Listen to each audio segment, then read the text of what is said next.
All right, so we are live on YouTube. So you're free to follow here on Zoom, or you're free to follow via YouTube. And like my promise was before, I want to start this day with a nice song here. Sure you love it. It's in English, but was played by a Kenyan artist who wanted to return to his country, Kenya, but was staying in another country. Yeah, so we are going to have echo. That's the problem. Yeah.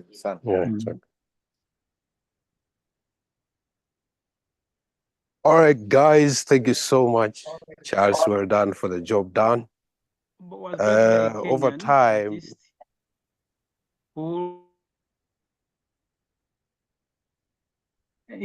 yes, Joel, you need to sort the connection. Yeah, do that as I play for them some music, Joel, no problem.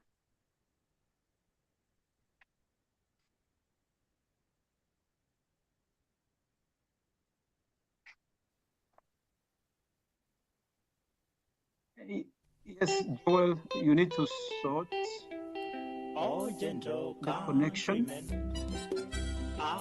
Yeah, do that as I play for them some music. Joel, no problem.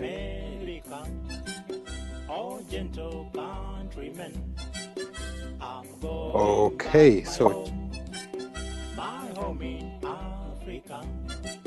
I'm going back to my home. My home in Africa. My people are crying for me.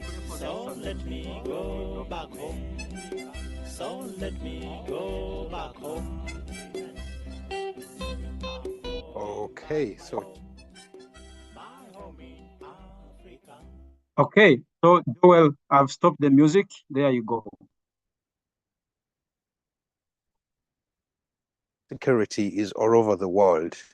And AFSA, Alliance for Food Sovereignty in Africa, has a lot of testimonies that it has witnessed from people that were actually doing conventional farming, and now they're actually venturing into the agroecological way of farming.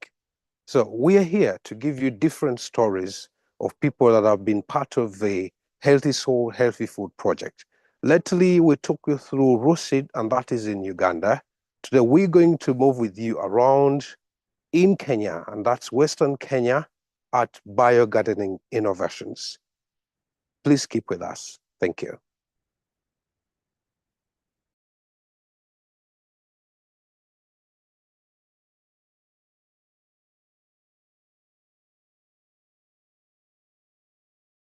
All right. Thank you so much, Joel. Yes, we are bringing you here live in Western Kenya at the Biogardening Innovations.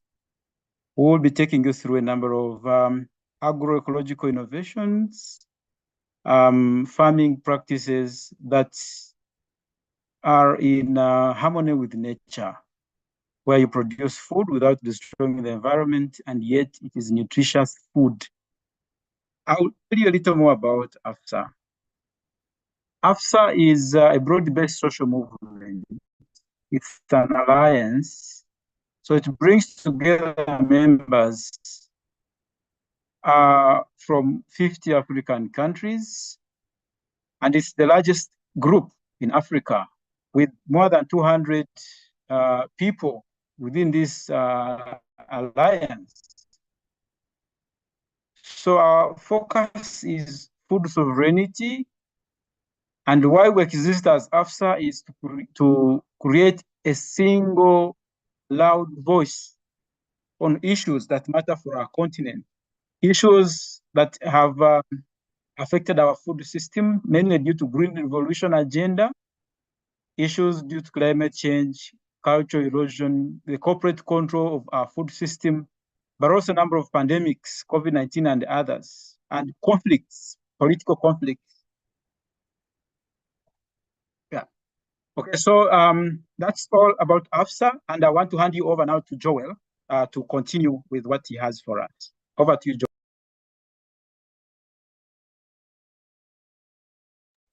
Well, thank you so much, Samuel. Charles, you've done a good job. We are right here again. We're going to take you through BIOGI. Now, BIOGI is actually 10 years old, and it has embarked on biogardening innovations all the time. Now, there's a big man behind all these biogardening innovations that we're going to see. He does not work alone, but he also works with a team. So, big man, Ferdinand, Wafula, nice seeing you again. You do a good job. We hear about you, and we really appreciate. So, could you please introduce yourself to these handsome and beautiful people? Thank you. My name is Ferdinand Wafula. I'm the coordinator by Biogardening Innovation. We are based here in the village, El Nuni village, Vihiga County, Western Kenya. And we are privileged to host this virtual tour. I'm happy to introduce here. And we also have farmers who are around our property. And we have Election Nauma. Hi. Rachel Yauma. Hi. Beatrice Mengich. Hello. Yeah, we have other farmers and other staff who are scattered around. And I think as we still move around, you'll be able to interact with them. You are most welcome. Oh, thank you so much, Wafula. So given that we've had a clear introduction from the big people in the Western Kenya, now we are yet to also hear from you. Who are you? Where are you from?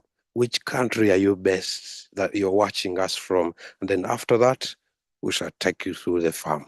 Thank you so much. Back to you, Charles.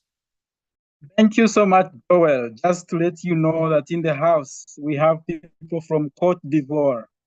We have people from Uganda. We have people from Kenya. We have people from the Gambia. We have people from Zanzibar, that is Tanzania. We've got people from Ethiopia.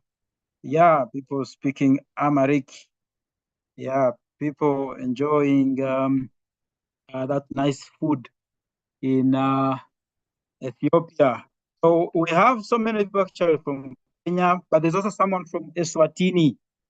Yeah, thank you so much for joining us, our colleagues from Eswatini.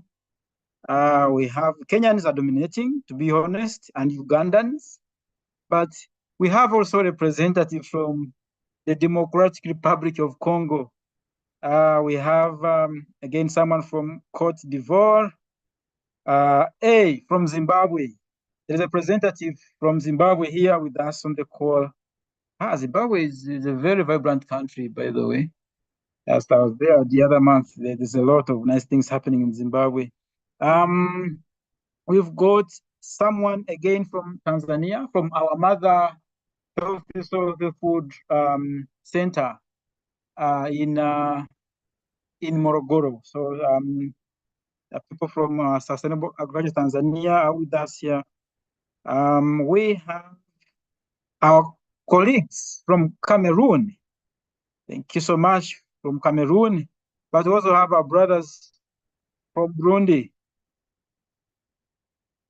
We have someone from, yes, from our other sister Health Food Center in Uganda, Rusid in Mityana, where we are broadcasting live in August.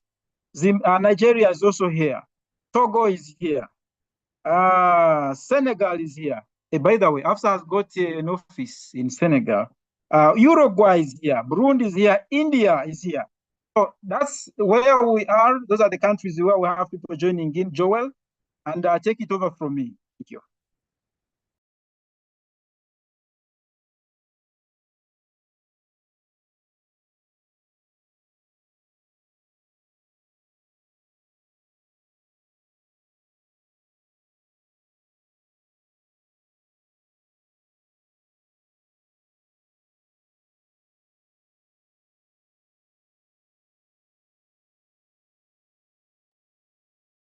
Okay, so members, just want to remind you, Joel has asked me to remind you that we are both here on Zoom, but also on YouTube. So if you feel more comfortable joining us from YouTube, you're welcome. But as we were there, we're joined by our very, very close and strong partner from Sweden. Thank you so much, Sweden partner, for joining us. Yes, Joel, do you want to come in? Yes, please, Charles. And thank you so much for the good job you've actually done. So I'm right here with a big man. I will go take you through this beautiful and amazing park. So I'm going to hand over to Ferdinand because he knows the logistics better of this place. I'm also a visitor just like you.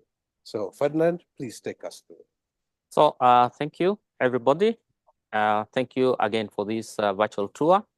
And as one of the healthy soil, healthy food centers, we are using permaculture methods to advance agroecology. And much of our focus is on the principles of agroecology and the 10 elements of agroecology as stated by the Food and Agriculture Organization. And we are happy to introduce to you section of this tour, where we'll have 3 sections. The first section is how the buildings are integrated into the landscape, and how water is being harvested, and how food is being generated at the same place, and how these buildings, I may refer to them as elements all the time, are connected with each other. We also will be focusing on energy, how renewable energy in this property is designed. So permaculture methods about design, and it's also about creating sustainable settlements, and also providing for the needs of people and a community in a much sustainable and renewable way. Here we have a building which is our office, but the walls of the office also talk to our visitors. We have the transition elements, principles towards food system, and there are 13 principles here. We are using pictorial or visual forms of communication for all different classes of people. Those who are challenged, literally challenged, can be able to see pictures. And as we start with the very first element or principle of recycling, to the last element of and encouraging social organization, appreciate everybody who is participating in this tour. And we have government officials who also are part of us. The Director of Agriculture from Vihiga County, as part of this co-creation and part of this connectivity. So in this office here, we harvest water. Apart from it being shelter, we harvest water. And we have one end here where we have potable water, where we connect the building to a tank, and any spillover water is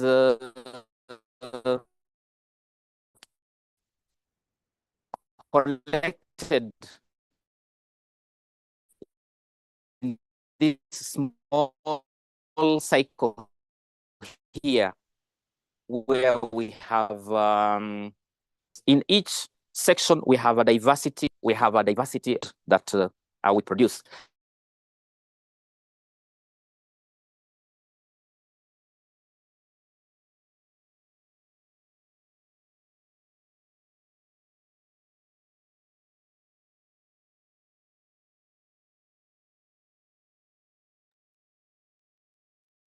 All right. So the connection is as they move away from the center of the internet, the connection gets weaker. But I know they're finding a way around that. Yeah. that Ferdinand Wafula, I'm the team leader at BioGardening Innovations, has been taking us through, I can say, the guiding principles, everything that guides their work. So it's just told us about how the buildings are fitting into the landscape, the writings on them, depicting the 10 elements of agroecology, the 13 principles of agroecology. Yeah, and I just started walking us through the center, showing us how they're harvesting water. I've been here a number of times. There's no drop of water they lose here. I mean, runoff water. So they're going to show us when they come back how they're able to pick runoff water and collect this into a concrete lined pond. And in this pond, there is fish. We've been eating fish here that they're growing in these ponds, different types of fish. This is water that the ducks are using to make themselves comfortable. This is the water they are again pumping to irrigate the crops because, as you know, it's laden with nutrients from the fish excreta. So, Joel, you let me know when you're on again, so I allow you in. And I'm going to introduce to you our main guest in the house, our officer from the Vihiga County. He's going to tell us his name and what he does at the county, but also how the work of biogardening innovations in agroecology is connecting to, you can stand there, is connecting to his work, to their work as the county. You're welcome, sir. You can go ahead and introduce yourself. Okay. Good evening, everybody. East African time. My name is Ruben Chumba. I'm the County Director for Agriculture in Vihiga County, one of the 47 counties of Kenya, where we are hosting this hub for agroecology, the BIOGI. I'm very honored to be here as well at the invitation of BIOGI. We also speak to each one of us. As you may have been told, we already are working very closely together through a process of co-creation in agroecology. We are implementing several initiatives together. I would say through mainly capacity building, exchange visits, farmer-to-farmer knowledge exchange, and also through formulation of an agroecology policy.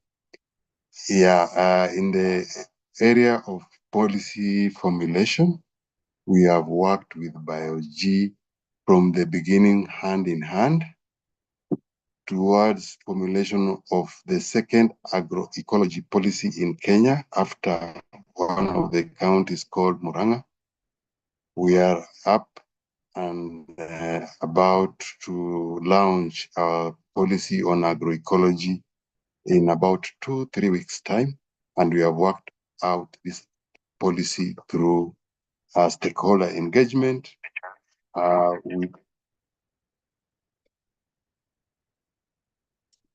with the biogardening. So we'll talk later. So that's a mouthful of an introduction. Okay, thank you so much.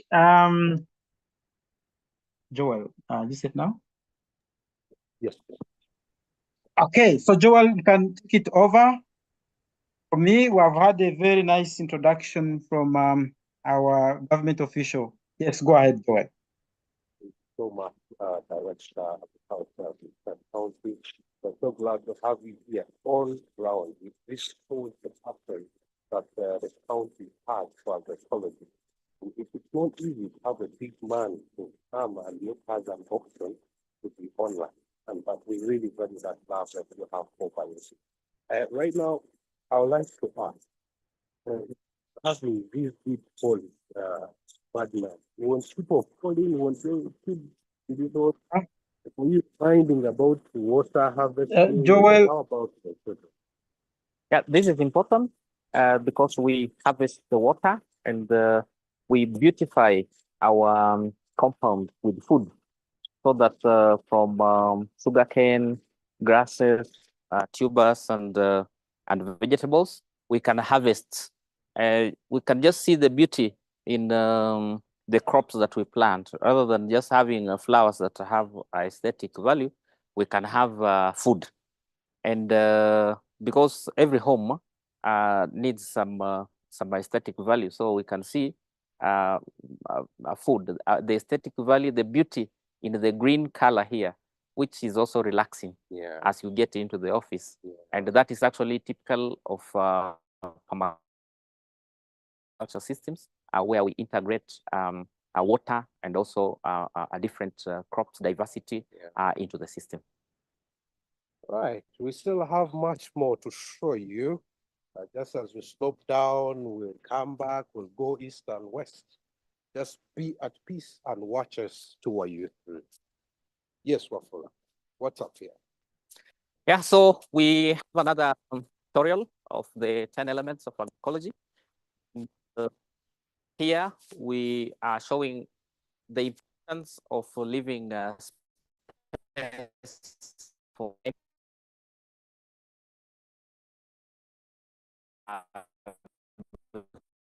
this is about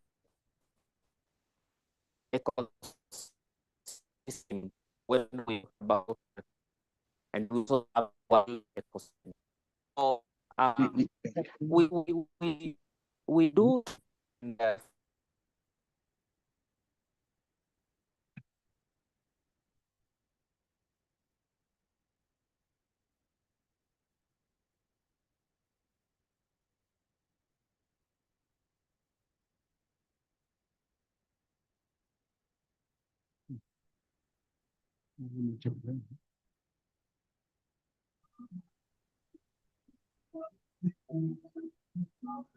okay, so we are finding Joel. We are looking for Joel.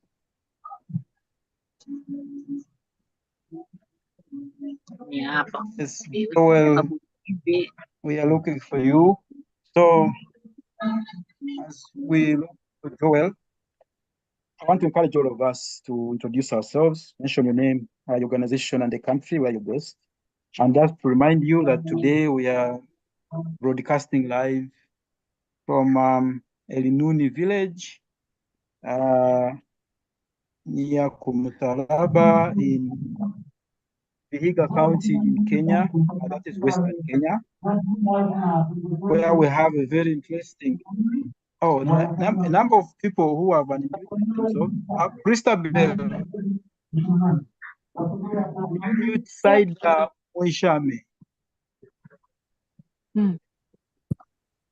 Yeah, thank you for that. And to encourage all of us to keep our microphones closed until a time when we.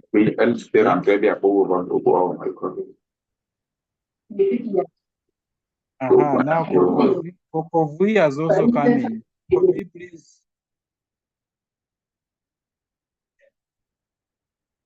Can you mute Kokovi? Christabel.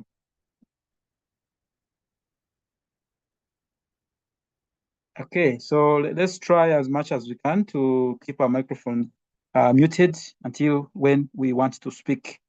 Yeah, so can avoid these disruptions and losing time. Yeah. So at Biogardening Innovations, there are a number of technologies that are displayed on campus, and these are informed by the principles of agroecology and the principles of permaculture design.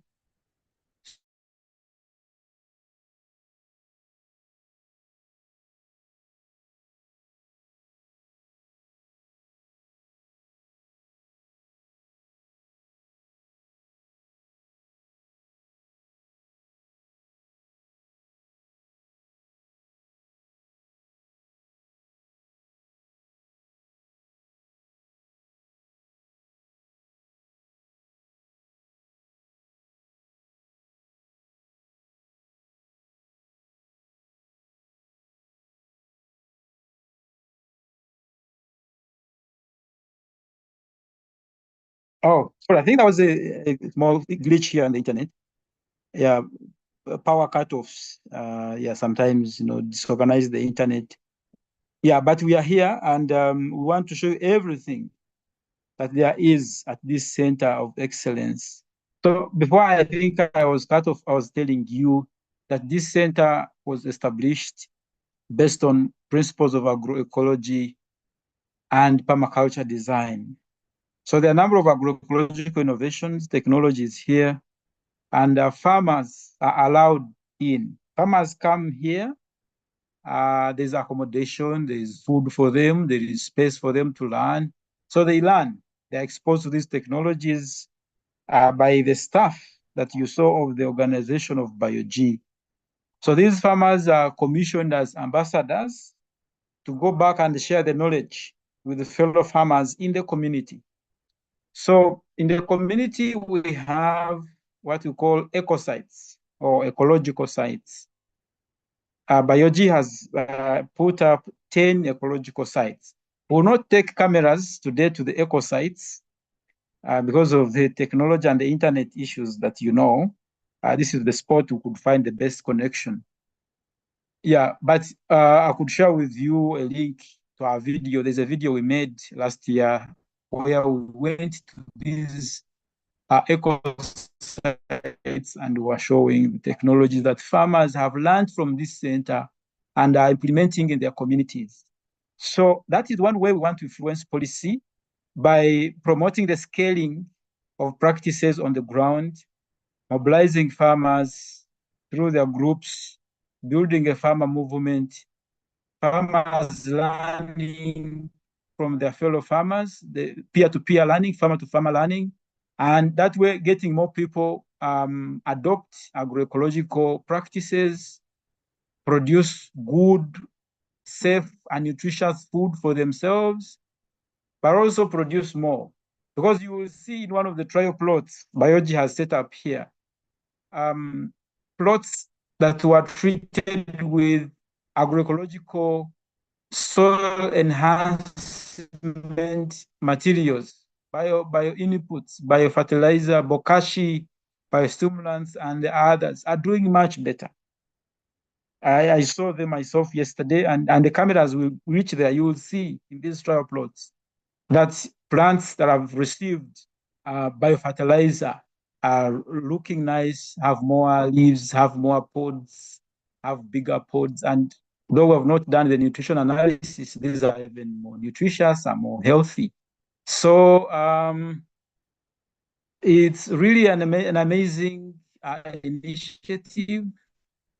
And when farmer movement is built, when the farmers are mobilized, they are taught on how to make these biofertilizers. They are taught on how to establish permaculture gardens. They are taught on how to establish agroecological farms, biodiverse farms. I mean, they spend less on bio inputs, harvest more, and that keeps interesting even their neighbors to come and learn from them. And these nice benefits, in a way, get to the knowledge of government. So governments get to know how beneficial, how useful these agroecological technologies are to the farmers, the communities. And that's why you're seeing policies starting to come up in Kenya. Kenya is a leader in the continent in terms of developing agroecology policy.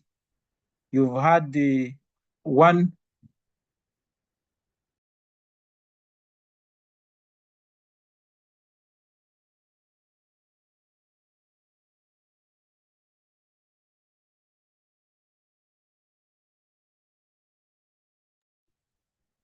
Okay, so it's one way of driving policy by showing what is happening on the ground, practically showing the benefits that are coming from this, and having the farmers to drive the movement, having the farmers to drive the change that we desire.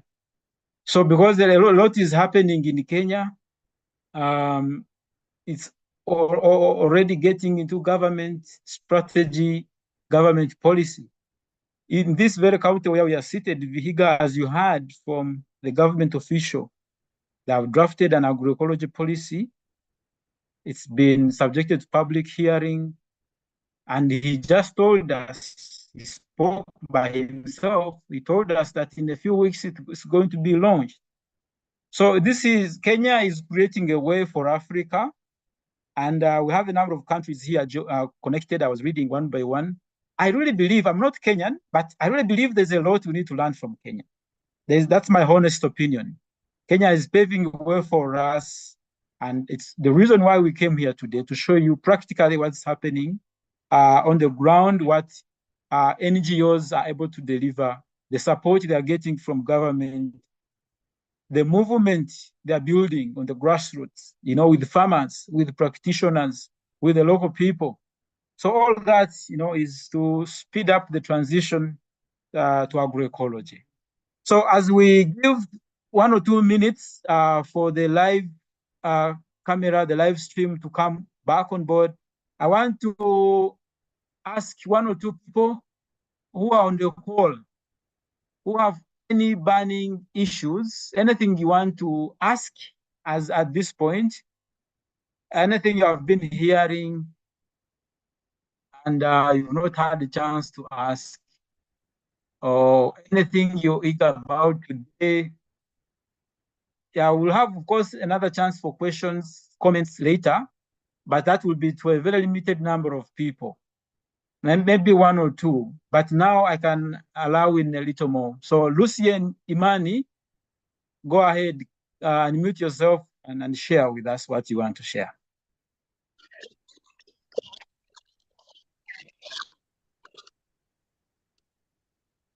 Merci beaucoup, madame. Je suis Imani Lycien, comme vous venez de le dire.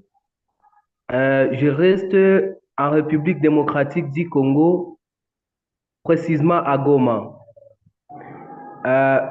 C'est une question, ma préoccupation a des volets. Il y a une volet question et une volet de suggestion ou bien de mettre un commentaire. Mais je vais devoir commencer par la question. La question est la suivante. Comment l'organisation a fait en ce qui concerne les acteurs autour, donc les petits agriculteurs, pour booster leur agriculture, autant plus qu'ils n'ont pas, peut-être, nous, on voulait savoir quelle est la méthodologie par laquelle ils font des engrais organiques. C'est ça la première question. Maintenant, le commentaire, c'est que c'est vraiment bien l'élan que l'organisation prend, parce que c'est un modèle de tout le monde. Nous autres ici à Goma, nous pensons vraiment que c'est une façon de faire avancer l'agriculture au niveau de l'Afrique. Et ce modèle, c'est un modèle vraiment pour nous à suivre. Merci beaucoup. All right, thank you for that question. Question goes to Ferdinand Wafula, the director at this Biogardening Innovation Center. So he will be able to respond. That's a very, very important question. I see some questions also coming in the chat. Christabel, you can help me pick all the questions in the chat. Okay, so Christabel, I need to. Yeah, Christabel, you're already a co-host. I see you asking me to make you a co-host, but you already one. Okay, so you can pick for me everything you see in the chat, questions especially that need a response. Okay, so all right, I don't see any significant question in the chat. Yes, in the chat, I can only see comment. You can see some in the chat? There okay. appears a comment from Juma saying, I like the idea of ecosites as a way of accelerating adoption of agroecology practices. And the others are also comments as well. If there is a question, I will share with the call. Yeah, Yes. and David Lele is asking, where are you based in Vihiga? We are based near Kumsalaba. The village is called Elinuni. Elinuni village. Kumsalaba, is that right? Yeah? Along Kumsalaba. Along Kumsalaba Road in Elinuni village. Yeah, David Delay, in case you say you are also in Vihiga, so in case you want to connect, that is where BIOGI is based. Okay. Let me see. There's a hand from Ali Shauri who has a question. Okay, go ahead, El Shauri, with your question. Hello, everybody. It's Ali Shauri from Zanzibar, Practical Permaculture Institute, Zanzibar. I would like to know on how BIOGI engage with the community and succeeds, because one of the challenges that we are facing here, the community engagement, especially when we do transformation and adoption for the agroecology for the first time. I would like to know what the means are you as a BIOGI applied to make community adopt agroecology? Okay. How does BIOGI engage with community to increase adoption to agroecology? Yes. We are going to surely provide response to that. I've taken note of that. Yeah, so okay, so David wants to visit. Yeah, you're welcome, David. Yeah, I'm gonna show you as I got connect with Joel. Okay. I think we also have a question from Judith. But she hasn't. Okay, let's have the question now. Yeah, if you could unmute Judith and ask a question, because on the text it's not very clear. No, I think she can unmute herself.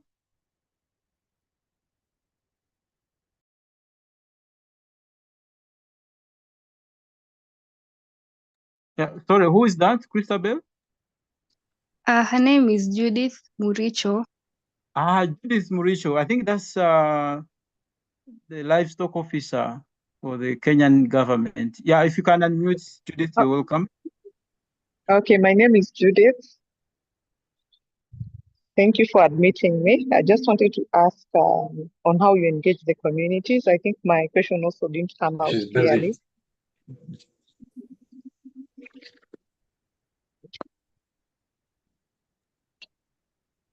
My name is Judith. Am I audible? Yes. Yes. Okay. Yes, I hear you. I just wanted to ask how you engage communities, especially on the utilization, apart from the growing bit and issues to do with the diets. How do you capacity build them to utilize what they are growing as well? Because we know the utilization bit, when you talk about balanced diet, dietary diversity, the information is lacking in communities. How do you complete that bit of the value chain as well on utilization? Thank you. Okay, so that's well noted. Yeah, I'm gonna go find Ferdinand, bring him here, then he'll be able to answer all these questions. Yeah, so we will be getting you back to the camera people, but let's use this chance for everyone to speak, for everyone to ask their questions they have. And yes, we are going to take a break for only 2 minutes. And I'll be playing for you. I'll play for you a nice song here.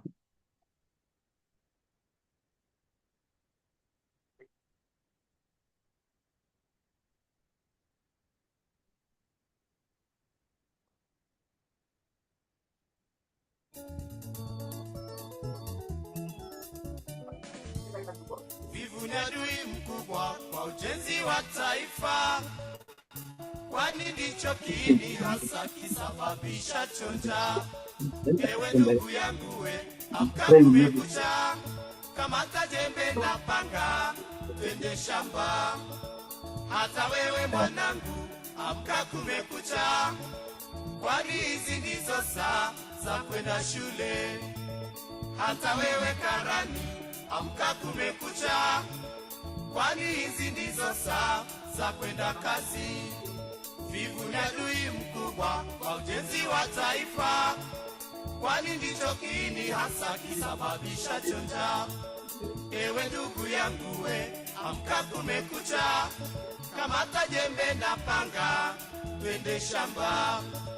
Hata wewe mwanangu, amka kumekucha, kwani hizi ndizo saa za kwenda shule.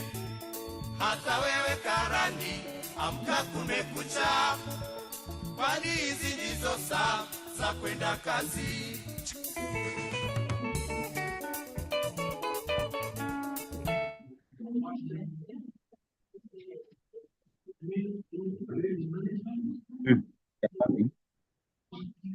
They are coming. Let's give them.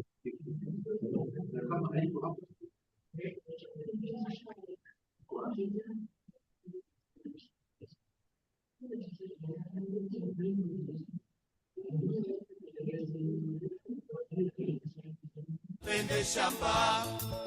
Hata wewe mwanangu, amka kumekucha, kwani hizi ndizo saa za kwenda shule. Hata wewe karani, amka kumekucha, kwani hizi ndizo saa za kwenda kazi. Uvivu ndio adui wa ujenzi wa taifa, jiepushe na uvivu, tujenge taifa. Ndugu yangu, kumekucha, amka twende shamba, jiepushe na uvivu, tujenge taifa. Mwanamke, kumekucha, amka wende shule. Elimu ndio msingi wa maendeleo. Karate, kumekucha, amka wende kazi, jiepushe na uvivu, tujenge taifa. Uvivu ndio adui wa ujenzi wa taifa.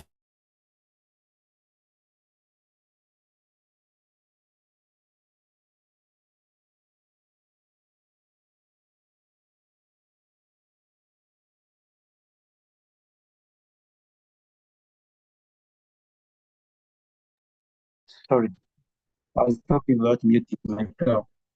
I've been talking for a long time without muting myself. Sorry for that. Okay, so we'll be going back to the cameras very soon, and I was just saying, talking to myself here while muted. I was saying that we've been joined by another county government official who is working with livestock. So he's going to come and introduce himself and tell us about the relationship with BIOGI and other NGOs working on agroecology, on environmental conservation, on regenerative agriculture in Kenya, and also how agroecology and environmentally friendly farming fits into the principles of animal husbandry and livestock management, and what the government is doing in terms of building strategy and policy around that. To the microphone. Yes. Okay, and I'll put the video for you so people can see you.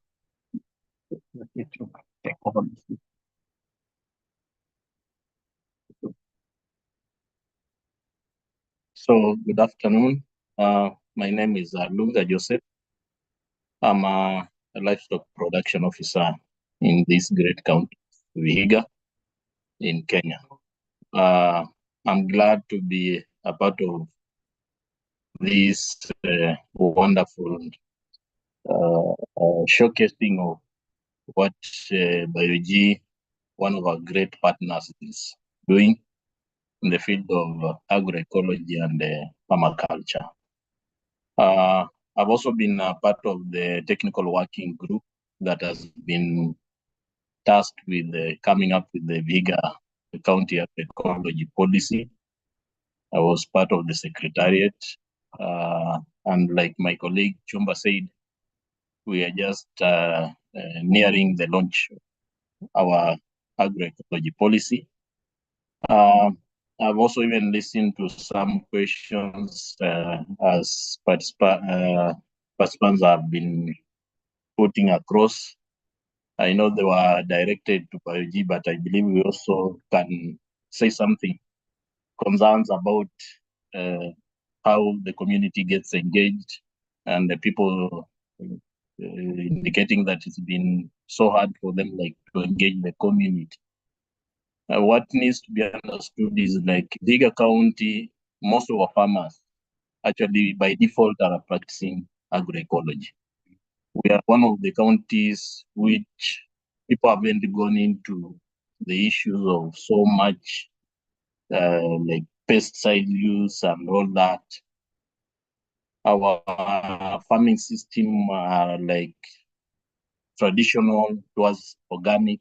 So when you point to them, what has made the work easier for BIOGI and the county and other partners is because you will get the community and you're able to pick out agroecological practices already in place, and you point to the community that this is agroecology. So they're able to identify themselves easily with the agroecology and would want to continue cultivating those principles because it's been part of them over a period of time. So it doesn't become very hard to actually have them adopt, embrace the principles. We were expecting to also have our nutritional officer around to also give voice to issues of nutrition because I've seen them coming through. I believe she'll be joining us because she's also been part of this journey. It's been a journey of bringing together a different mix of stakeholders because agroecology is not just one sector working on it. As much as we produce, yes, there is the consumption part, which is nutrition.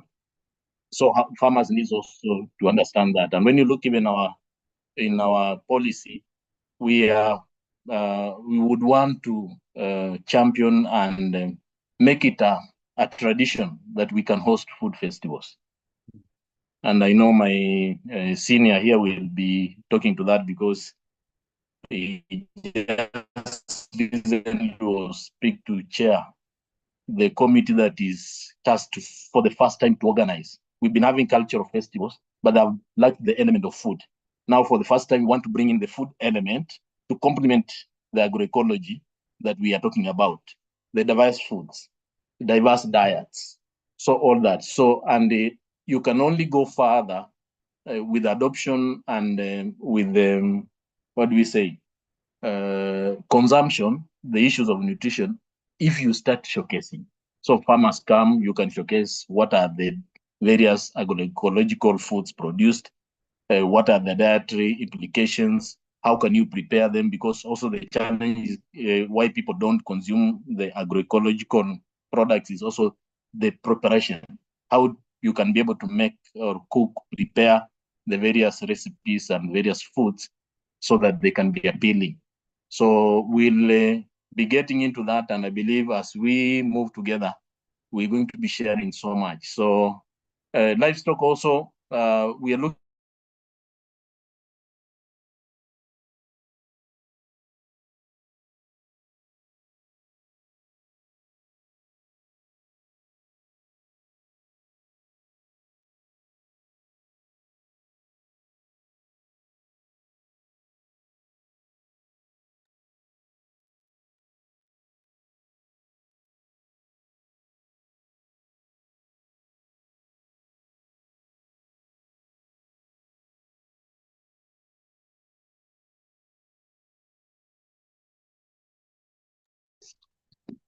I think they seem to have lost connection on their end.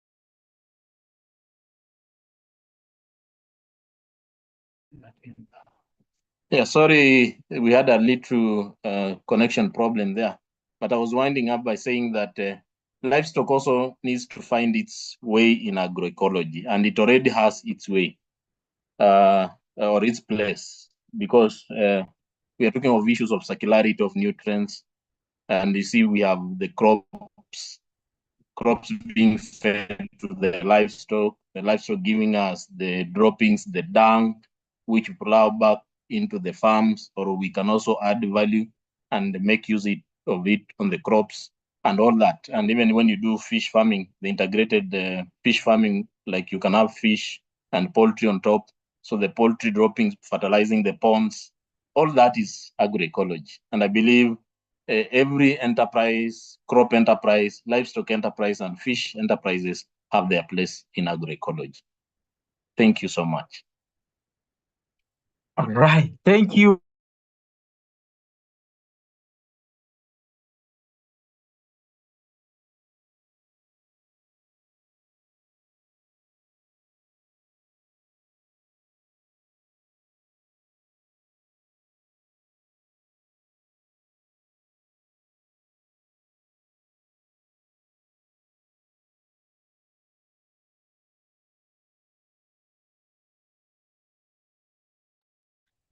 Charles, we've lost you From again. the official from the Kenyan government.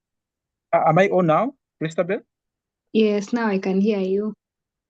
Perfect. Thank you so much. We just heard from the government official from the Kenyan government, and he's really spoken to us very nice words.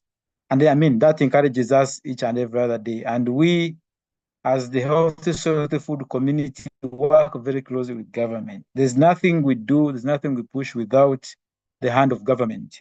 You know, when we talk about scaling up, scaling out, scaling deep, you know, all that requires the hand of the government.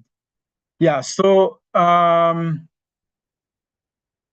was a hand up. I don't know if Jazakal is still here and he still wants to come in and say whatever he wants to say and maybe ask or something of the sort. But if he's not, then I'll be planning to connect you back to the cameras, and then we see things on the ground. Jazakal, are you there? I saw your hand was up. Or we can have you later. No. Yes, go ahead. Thank you very much, Thomas. I think for me, I was just going by the question that was posed earlier on, if there's some burning issues from our side. Out of curiosity, I think I just posted also on the chat. I was just curious in terms of looking at the healthy soils and the healthy community journey that BIOGI has gone through, and one of them being the introduction of different biostimulants as well as the biofertilizer that they've been using for the past years. So for me, I'm just curious in terms what are the key learnings in terms of these effectiveness, so that maybe can be spilled over to some countries per se. For example, in terms of the use of bokashi, the use of the jivam roots, what are the effectiveness and what are their learnings, what they've tried to do and come up with. So for me, I'm just focusing on that end. Thank you, Charles.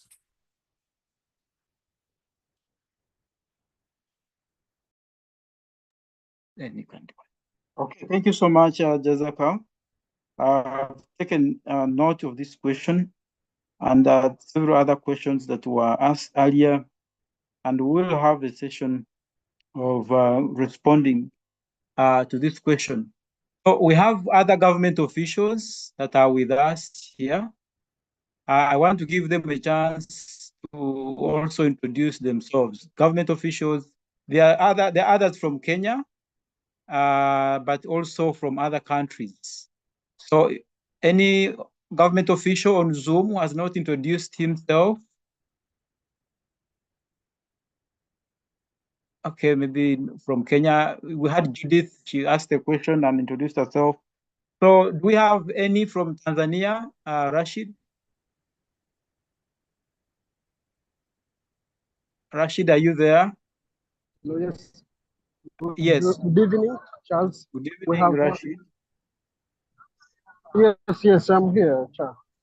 Yes, go ahead, Rashid. Can you hear me? Yes, I hear Can you you. hear me, Go Charles? ahead. Yes, I do hear you. Yes, we have Thank you. We have two government officials, His Excellency Leonard Mwanjisi, the Director of Agriculture and Development and Health Community. We have also an extension officer from Mbozi District, Mr. Baraka Mosh. Take this opportunity to welcome them so they can introduce themselves. Mr. Mwanjisi, please, if you can hear me, welcome. Thank you, sir. Thank you all. My name is Leonard Mwanjisi. Yes. I'm a director of Agriculture Development and Community Health Organization from Tanzania in Rukwa region. Thank you for inviting me. I'm happy to share with you all what is going on. Thank you. Rashid, do you say there were two? Very much, Leonard. Yes, we have another extension officer. Baraka Mushi, please, if you can hear me, welcome.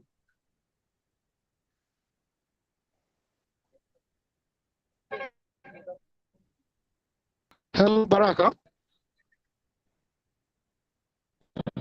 Maybe he's out for the moment. I will reach him and try to, when he's ready, I will let him introduce. Okay, I saw Judith. Hello, Charles, to you, please. Yes, I hear you, Rashid. Yes, Judith, before we connect to the cameras, do you want, I think you did probably tell us every detail of what you do within the government. So, and you within the Kenyan government, maybe would want to give you another chance. Yeah. Okay, I'm sorry I didn't get a chance to introduce myself well that time. I was asking a question. My name is Judith Muricho from the Ministry of Agriculture and Livestock Development, the State Department of Livestock. In Kenya, we have two levels of government. We have the county government and we have the national level. I'm from the national office. And the way the colleagues at the counties have said, agroecology is mixed, both livestock and crops. We believe that our Kenyan farmers are always mixed farmers in the normal setup. So we are happy to be part of this conversation from the livestock sector because we believe the benefits also to the livestock farmers are enormous. Because when you're talking about a system that is self-regenerating, using manure and all that, we need to integrate the livestock bit, and the livestock component needs to come out strongly. And also we can't talk about dietary diversity without livestock. So I believe this is a good conversation. And at the national level, I believe the National Agri-Ecology Strategy for Kenya is almost ready. It came to the livestock department for comment. So my colleagues at the livestock sector are also working on it. Then we will have an all-inclusive agroecology strategy that also includes livestock. Initially, the livestock component had been left out. Yeah, and by now, I believe when livestock is on board, we are all complete because most of our Kenyan farmers down there are mixed farmers. Thank you so much. Okay, so thank you so much, Judith. Thank you for accepting our invitation to join us, to be with us here today.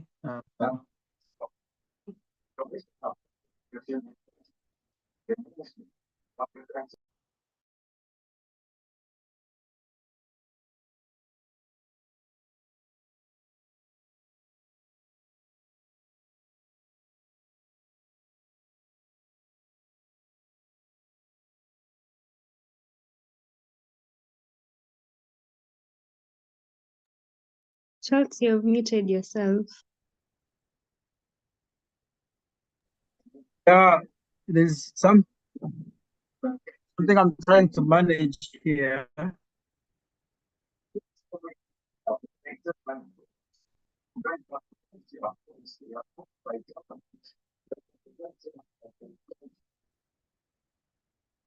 Yeah, okay.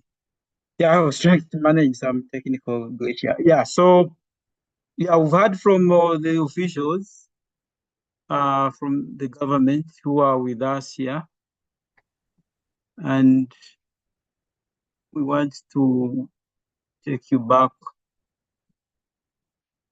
to our live stream.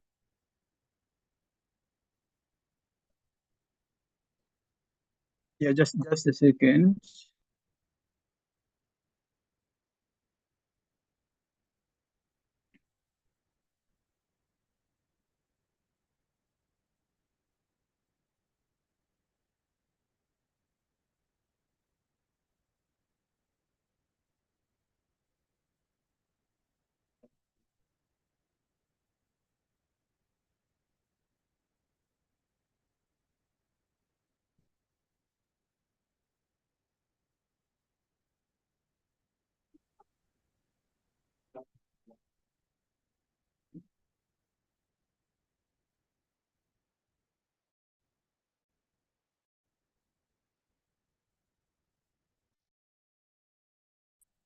Mm-hmm.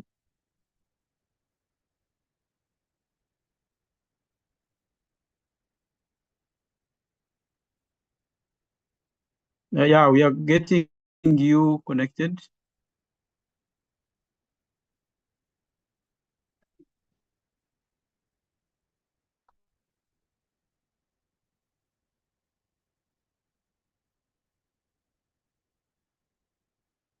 Okay, so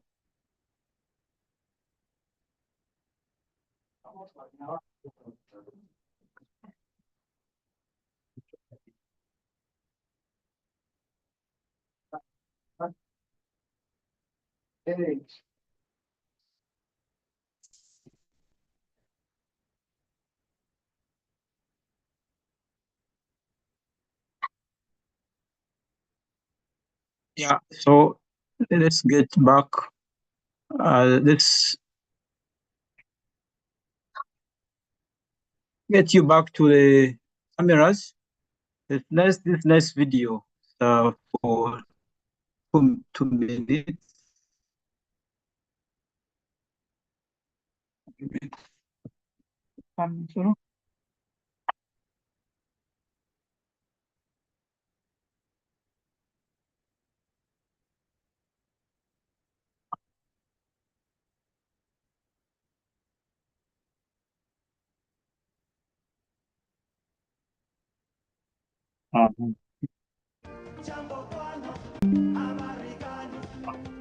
Yeah, so I'll play for you this nice music for just a second. Nzuri sana, wageni mwakaribishwa, Kenya yetu hakuna matata.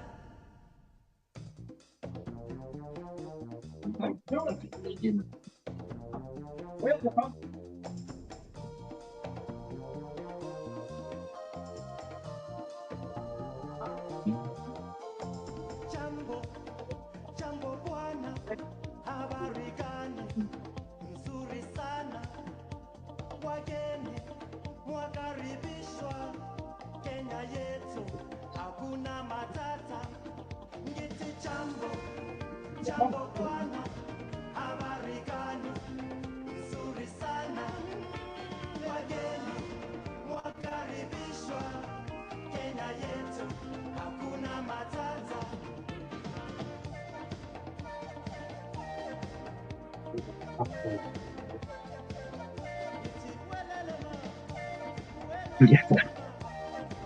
Okay, so this is a nice song that always welcomes us to Kenya. And we've been joined by, sorry, let me stop here. We've been joined by our farmers who are doing a lot of work here in Kenya. So they want to come and speak and tell us everything they're doing in the area of agroecology as I go to hunt for the camera people where they are now. So Julius, welcome. Tell us who you are. Wait. Your name, your village, what you do, what you love about agroecology, and how you connect with BIOGI. Sit here. Yeah. Thank you. I'm Julius Okutwa Steve, and I come from Viga County. Viga County, Miravi Ward, Muskuru Village. I deal with the agroecology in being helped with the biogardening innovations. We have farmers that we train in agroecology. And agroecology is very simple. It only needs to deal with the soil conservation, water conservation, and circular economy. Those are the basic things that we teach our farmers. Most of the farmers have come to like agroecology very much. Why? Because they have cut off the expenses. Two, they are getting food instead of poison. Three, they can now be able to put some money into their pockets. Well, how do we handle them? Number one, we recruit farmers from our villages or our locations. Then we start by teaching them, one, soil conservation, two, water conservation, three, circular economy. How do we go on with the soil conservation? Soil conservation, we make sure that the soil is not being eroded, number one. Number two, we make sure that the soil is fertile by utilizing the compost or the rubbish that we can get around. We are coming up with the composting. We have biostimulants. We have bokashi that we teach them to fertilize their soils.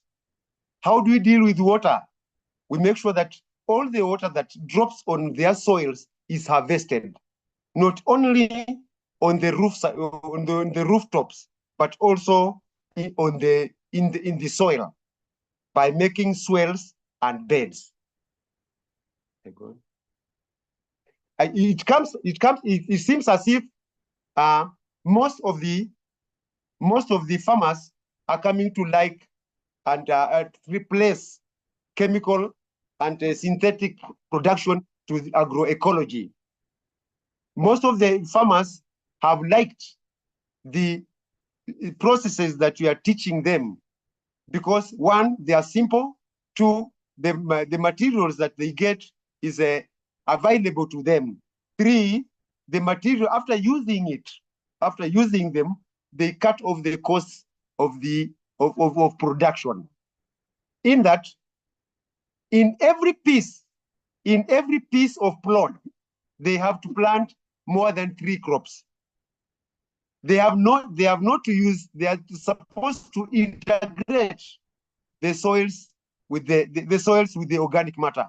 They are supposed to have other animals that they can also use to make compost on their plots. Thank you. Okay. On the other hand, when you talk about a seed, we use local seeds that are used into this. The seeds that are seeds, our maize, if it's maize, our maize, if it's beans, the local beans, if it's fruits, the local fruits, all those seeds that we plant are mostly produced by us. Okay. Okay. Julius can speak for the whole day. So, yeah, thank you so much. We have 2 female farmers. Please come forward. Yes.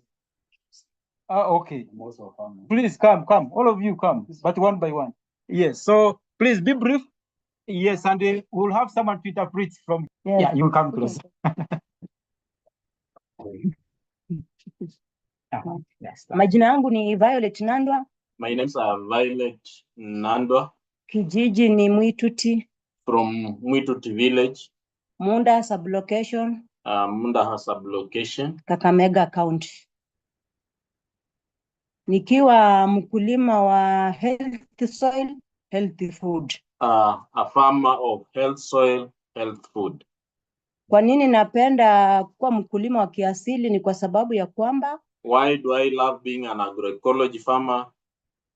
Sina magonjwa mengi yale ambayo nilikuwa napata kulingana na chemical. Agroecology has helped me minimize on incidences of disease. Alafu tena kuweza kuweka pesa kwa mfuko, kwa sababu chemical lazima kila msimu inapofika uweze kununua. Agroecology has also helped me reduce on my inputs, therefore increasing my income. Naweza tengeneza mimi mwenyewe kitu ya kwanza, mbolea yangu ya kuunda shamba. I'm able to prepare my own manure for planting. Alafu tena nimejua jinsi ninaweza kutengeneza shamba yangu, kusimamisha maji nikiunda swell.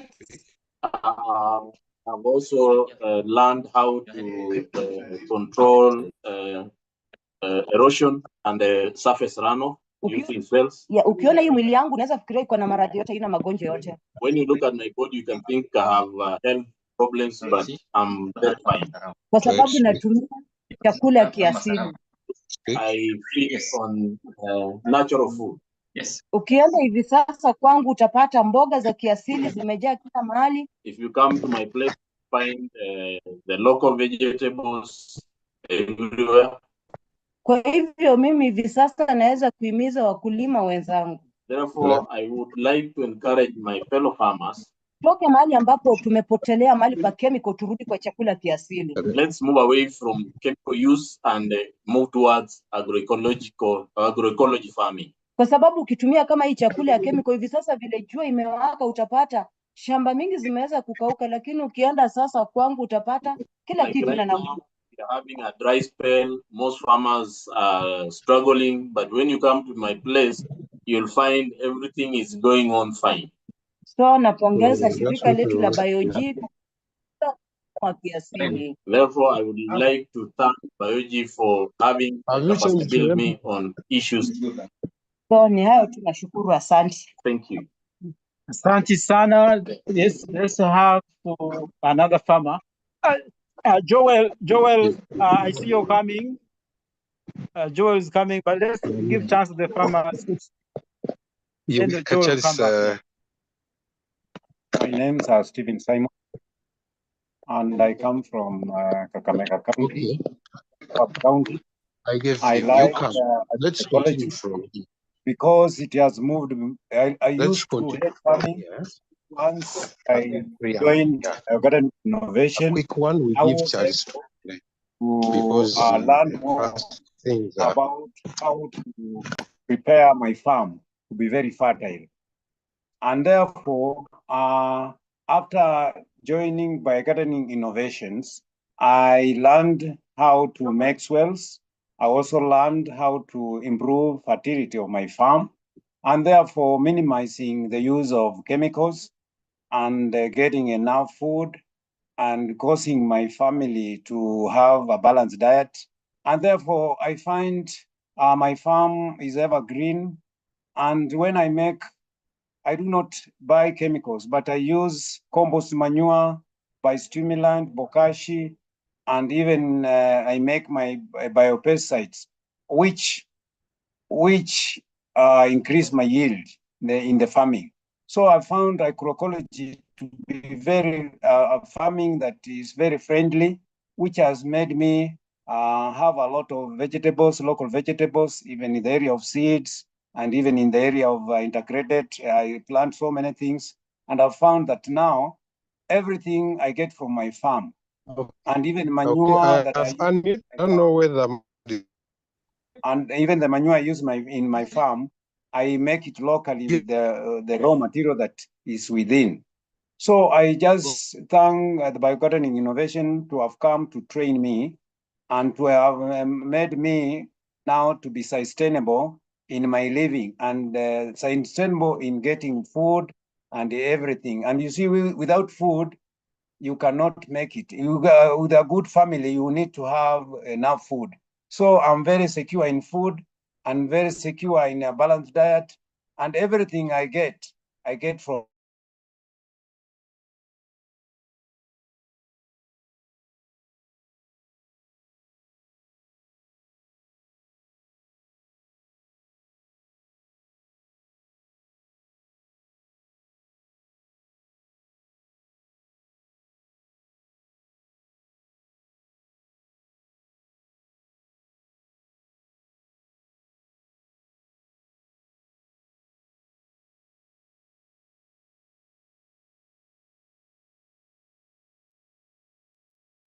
Majina yangu ni Melissa Owendi.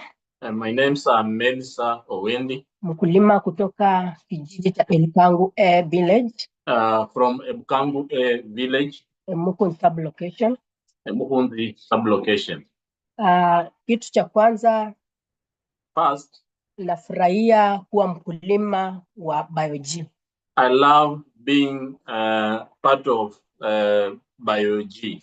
Nafurahia pia ya kwamba BIOGI imenifundisha kuhusu kulima na kupanda vyakula ambavyo ni vya kiasili. And nafurahia pia, I'm also happy that BIOGI has trained me on how to produce agroecology products. Kitu cha kwanza ni kwamba ni kulisha udongo. First, about soil health. Ukishalisha udongo na udongo utakupatia chakula ambacho kiko na afya. And from a healthy soil, you then obtain healthy food. Nimejifunza kuhusu ya kwamba kwa shamba ndogo ama sehemu kidogo unaweza panda aina mingi ya vyakula. I've learned that from a very small piece of land, you can have a variety of food. Nimejifundisha pia ya kwamba naweza tengeneza mbolea yangu binafsi ya kupanda vyakula vyangu vya kiasili. I've learned how to make my own manure and fertilizer for my farm production. So natumia mbolea kama bokashi. I use fertilizers like bokashi. Natumia solid biostimulants. Solid biostimulants. Natumia inoculated compost ama fertilizer. Pia natumia mbolea yenye tunasema composting. I also use compost. Kwa hiyo mbolea zote ambazo natumia naona ya kwamba zinanipatia mazao ambayo ni mazuri. And all these fertilizers give me good production. Pia mimi niko na wakulima ambao nafundisha. I also have farmers that I do train. Na hao wakulima pia wanafurahia haya mafundisho ya agroecology. And these farmers really love this agroecology training. Kwa maana kabla tuanze mambo na agroecology tulikuwa na njaa mingi.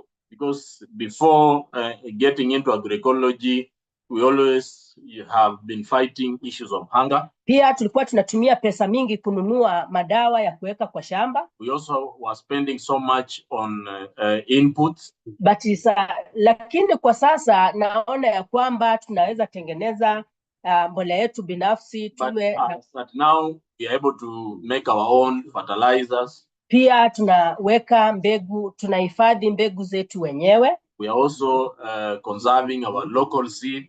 Kwa hivyo tumepunguza magonjwa ambayo inatokana na dawa. Reduced on diseases and also chemical use. Kwa hivyo napongeza hili shirika la BIOGI. I therefore want to thank BIOGI. Kwa sababu community imeanza kuwa na chakula ambacho ni bora.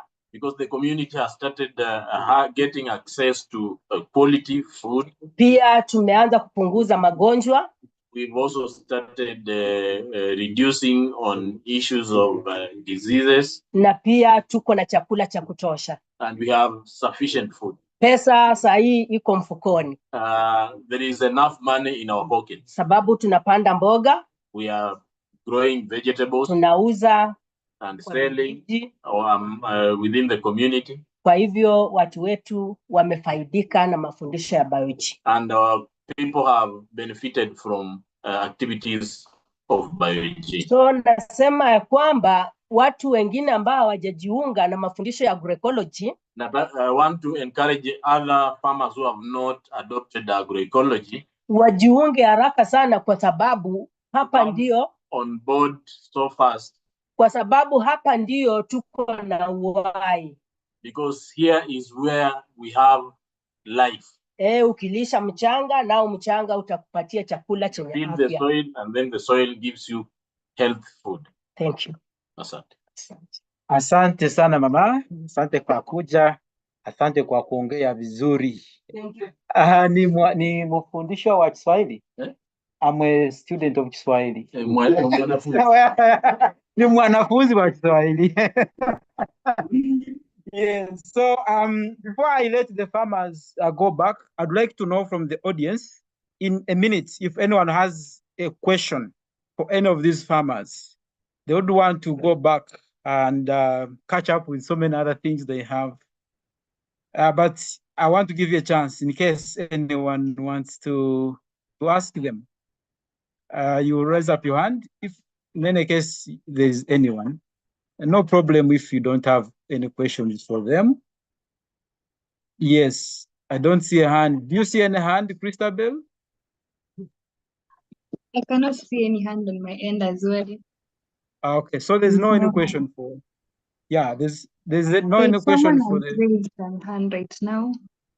Okay, so we'll take the two, Lucien and Victorine, and then we'll ask the farmers to respond, and then we'll let them go back and catch up with the other thing. So Lucien, go ahead.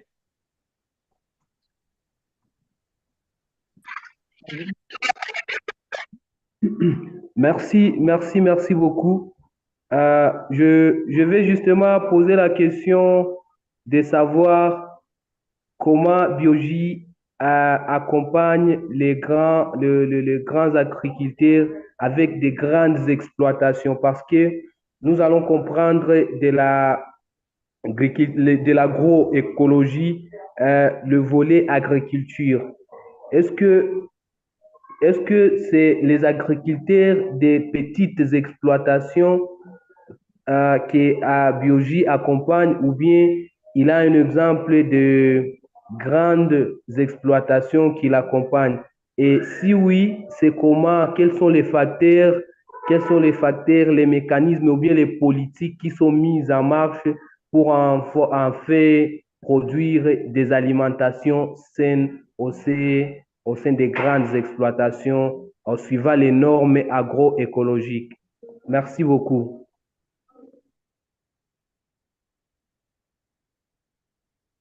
Okay, yeah, to a large extent it is. Okay, so we'll go to Victorine. Please keep your question short and straight to the point. So thank you to give me the opportunity to express myself. I want to know how farmers market the product and what conflict they encounter with conventional product. Thank you. Okay, thank you so much. And the last one, we are noting the questions from Jacob Kidini.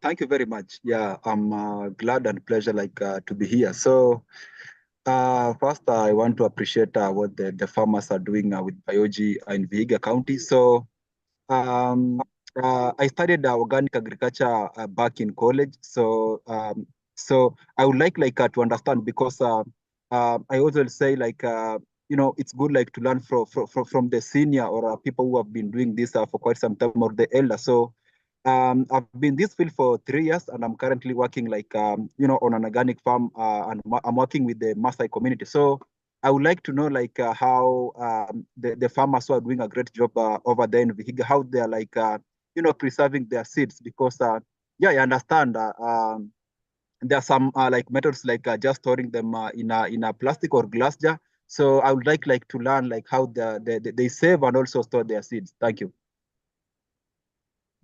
Okay, thank you so much. The very last one is Sebaduka. These farmers want to go away.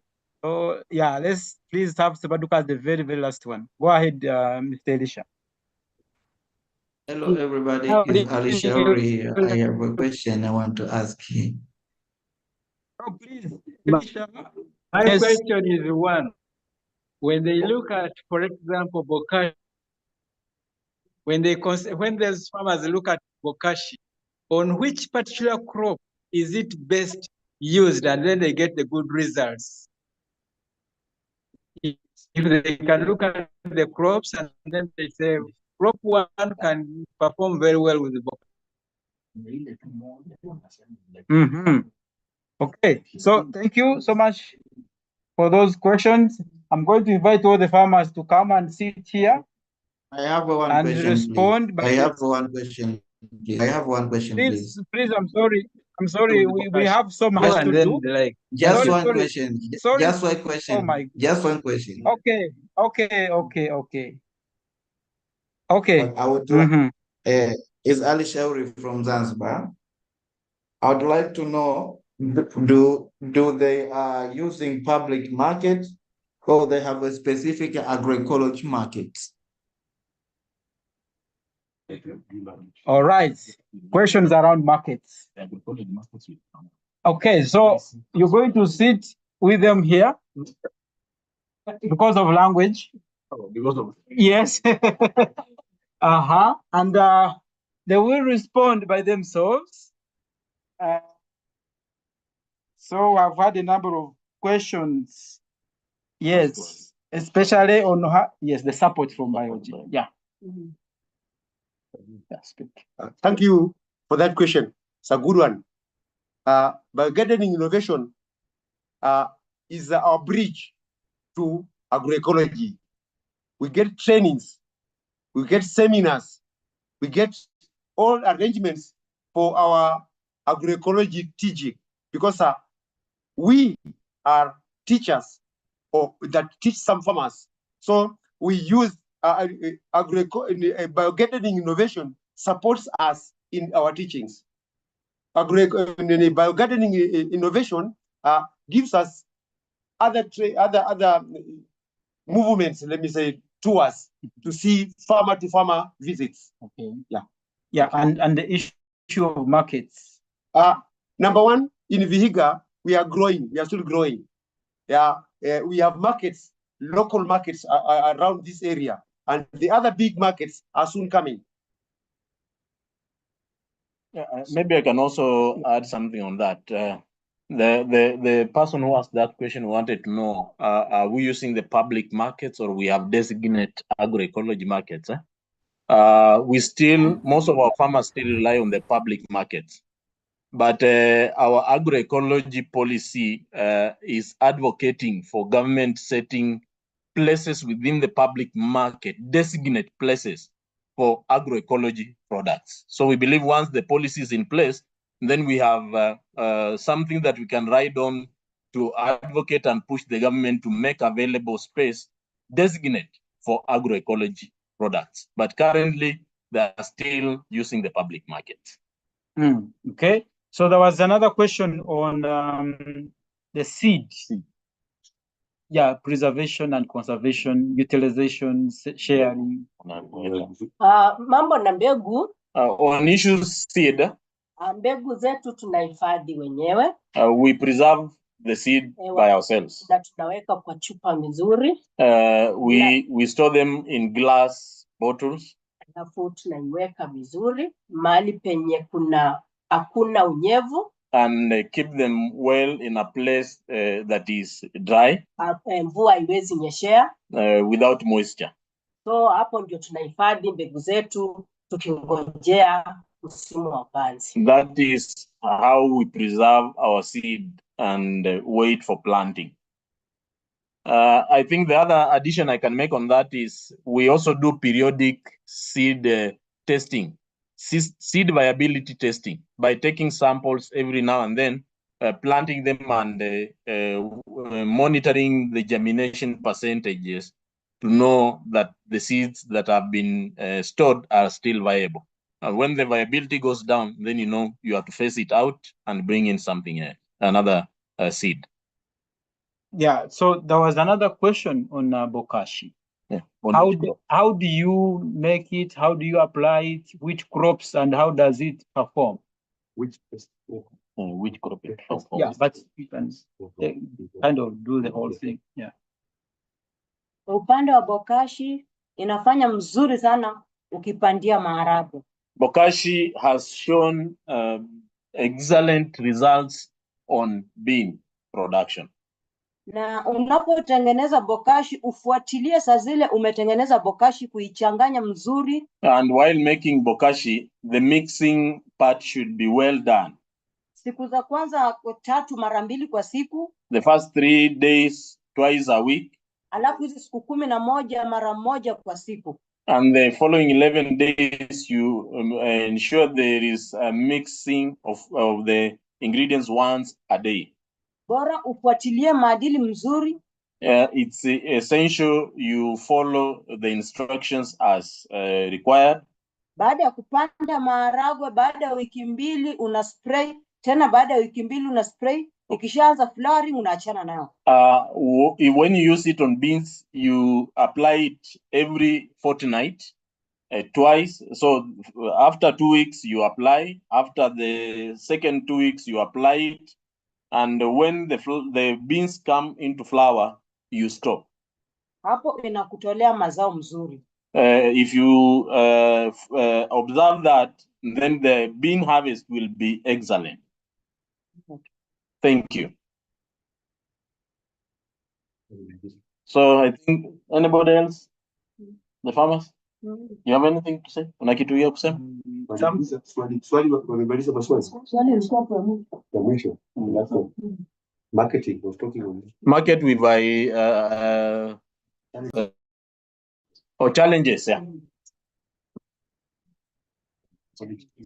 The challenges in agroecology, I believe most of us are looking for cultural, there is cultural hindrance. So we have many people, because of culture, you find when training people on agroecology, culture is a challenge. Culture is a challenge. Can I add something? The time. Okay. The synthetic type of teaching in agriculture was put into the syllabus of the schools. So it becomes very hard to clear that. And I think the best thing we can do is to try our best when the law is on to see how we can put this agroecology into the institutions, and it will become very simple. Yeah, so train agroecology from very early stages of education and make it easy for the community and the children and the learners to embrace. Okay, so Ferdinand is here. There are questions that were directed to you, Ferdinand, from a number of people. One, how do you bring together small-scale farmers? Which kind of support do you give them? How do you engage with the community? And there were also a question on diets and utilization of food, but also on the effectiveness of the technologies that you take to the farmers. So you can introduce yourself again, who you are, what you do, what BIOGI is, and then respond to those issues as we are getting you to the camera in 2 or 3 minutes. So thank you, guests, for your questions. First of all, I would say we are in the village, and we interact with people, and there is that development saying that go to the people, live with them, learn from them, and facilitate processes together, so that by the end of the day, you will say you do your part, but they also do their part, play their part. But we use a lot of participatory methods to engage farmers. And we are doing what we call ecosite development. And some of the farmers who've been here are actually part of that partnership within those ecosites. So we engage them through live or active demonstrations. So we set up those ecosites as learning spaces, and they are managed by the farmers. And then other neighboring farmers also start learning from them.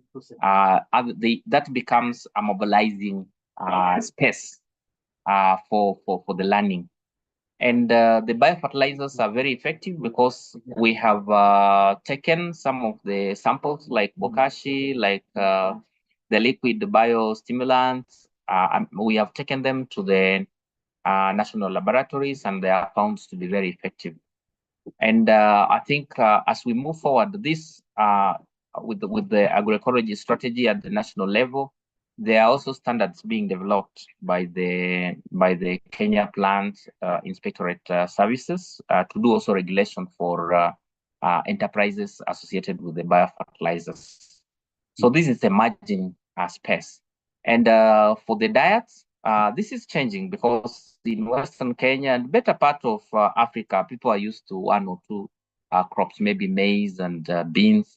But then with the agroecology, the foods are now becoming more diverse. And that is now the option, because with this climate crisis, some of the crops fail, then you have to have other crops that will do well. So, and having a diverse food system, as is provided for in the elements of agroecology, is actually the way to go. All right, I'll be bringing back Ferdinand, but Joel is here. Joel wants to come in and continue with us with showing us around. So you are welcome, Joel. Over to you.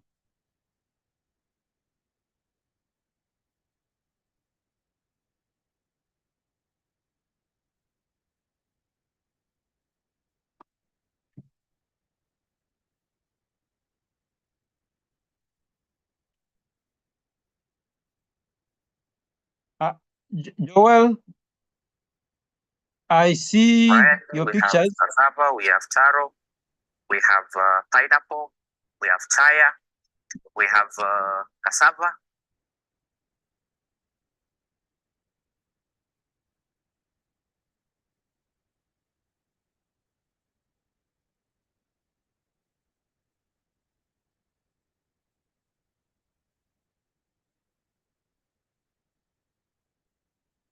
Your sound, Joel?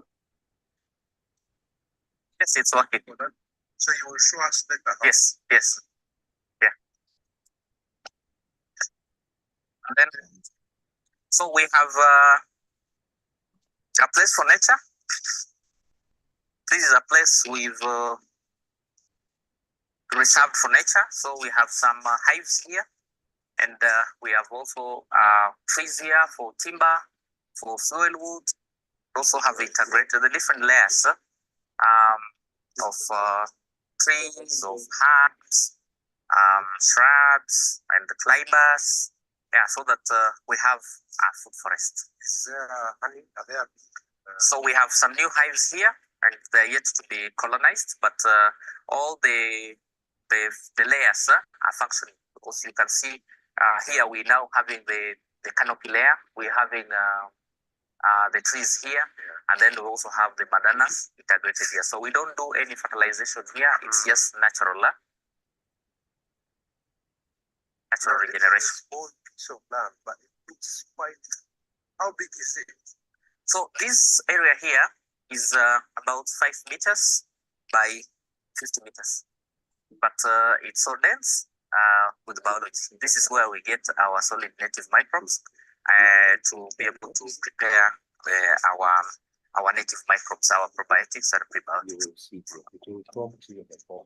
And then we have plants here, which also help in the recycling of the water and the nutrients. Yes, yes. And then we have fish. So we have 3 pots here that also. So we have daga here, and we also have tilapia. Are they good? Yes. Yes, we can be able to get some in the evening.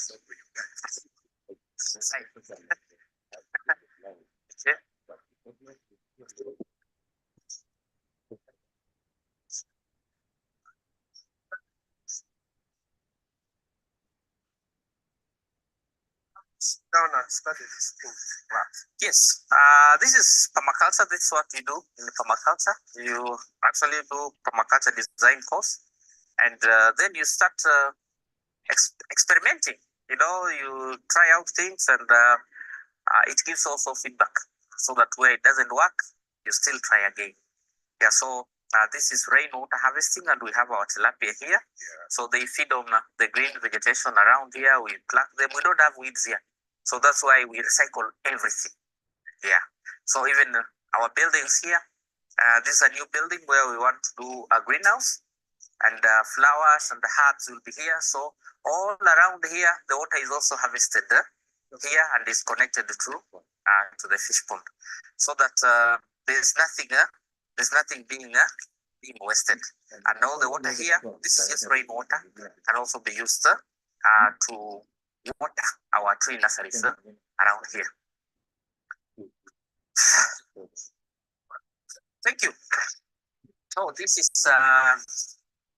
vermicompost. So we keep worms here. We keep worms here, and these worms actually produce vermiliquid.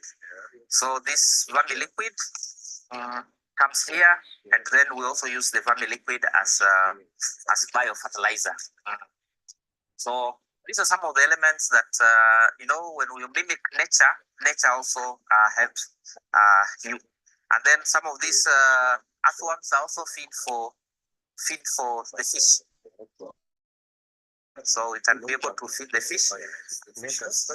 Yes. So everything recycles. So we have the soldier fly, the black soldier fly. So this is a trap. This is a trap. You can see some of them are hatching. So we've kept them under confinement because we want them to help us. We've given them a home, so we want them to multiply. But here we have those that are ready. For us to feed our fish and also feed our chicken. So these are maggots. The life cycle of a soldier fly is about 18 days and produces maggots. So these maggots are chicken feed. Yeah. But apart from that, after they eat the organic matter, they produce what we call frass. Yeah, so frass is very, very rich biofertilizer because it actually has chitosan. Chitosan has a high, it's a high level of P, phosphorus and other protein. So that when it gets into the soil, the plants can be able to synthesize. Microorganisms can be able to synthesize and also acquire their vigor and good health. So we can also use this. We use this as chicken feeds. Why do you do this as like the direct interpretation someone can? Well, this is providing your chicken or your poultry with natural feeds. Yeah. And minimizing the cost for proteins. Because when you want cooked protein, they are most expensive when you buy the machine ones. So this is how you can recycle wastes from the kitchen wastes and use the black soldier fly, and then you feed your animals and you minimize the cost and you keep on recycling all your wastes. So this is actually the fertilizer liquid that is obtained from the process of them actually feeding on the recycled material. So this is the liquid part, and we also use it as fertilizer. We dilute and then we use it again. As foliar. Yes. So here, no synthetics here. So this is all organic, natural. This is our vegetable garden, a variety of vegetable gardens. Yeah. The African name.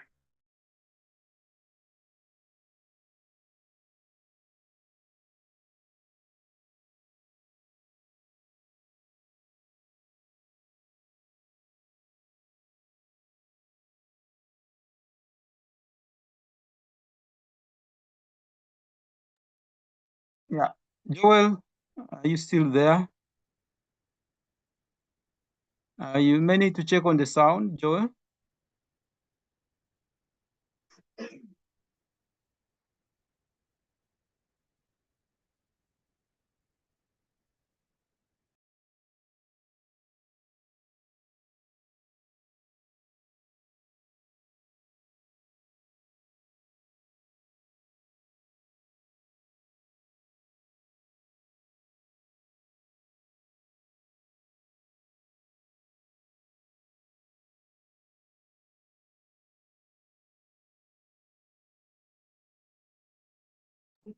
Yeah, okay. So as we wait for Joel to come back, yeah, he's been taking us around the innovations here at biogardening innovation.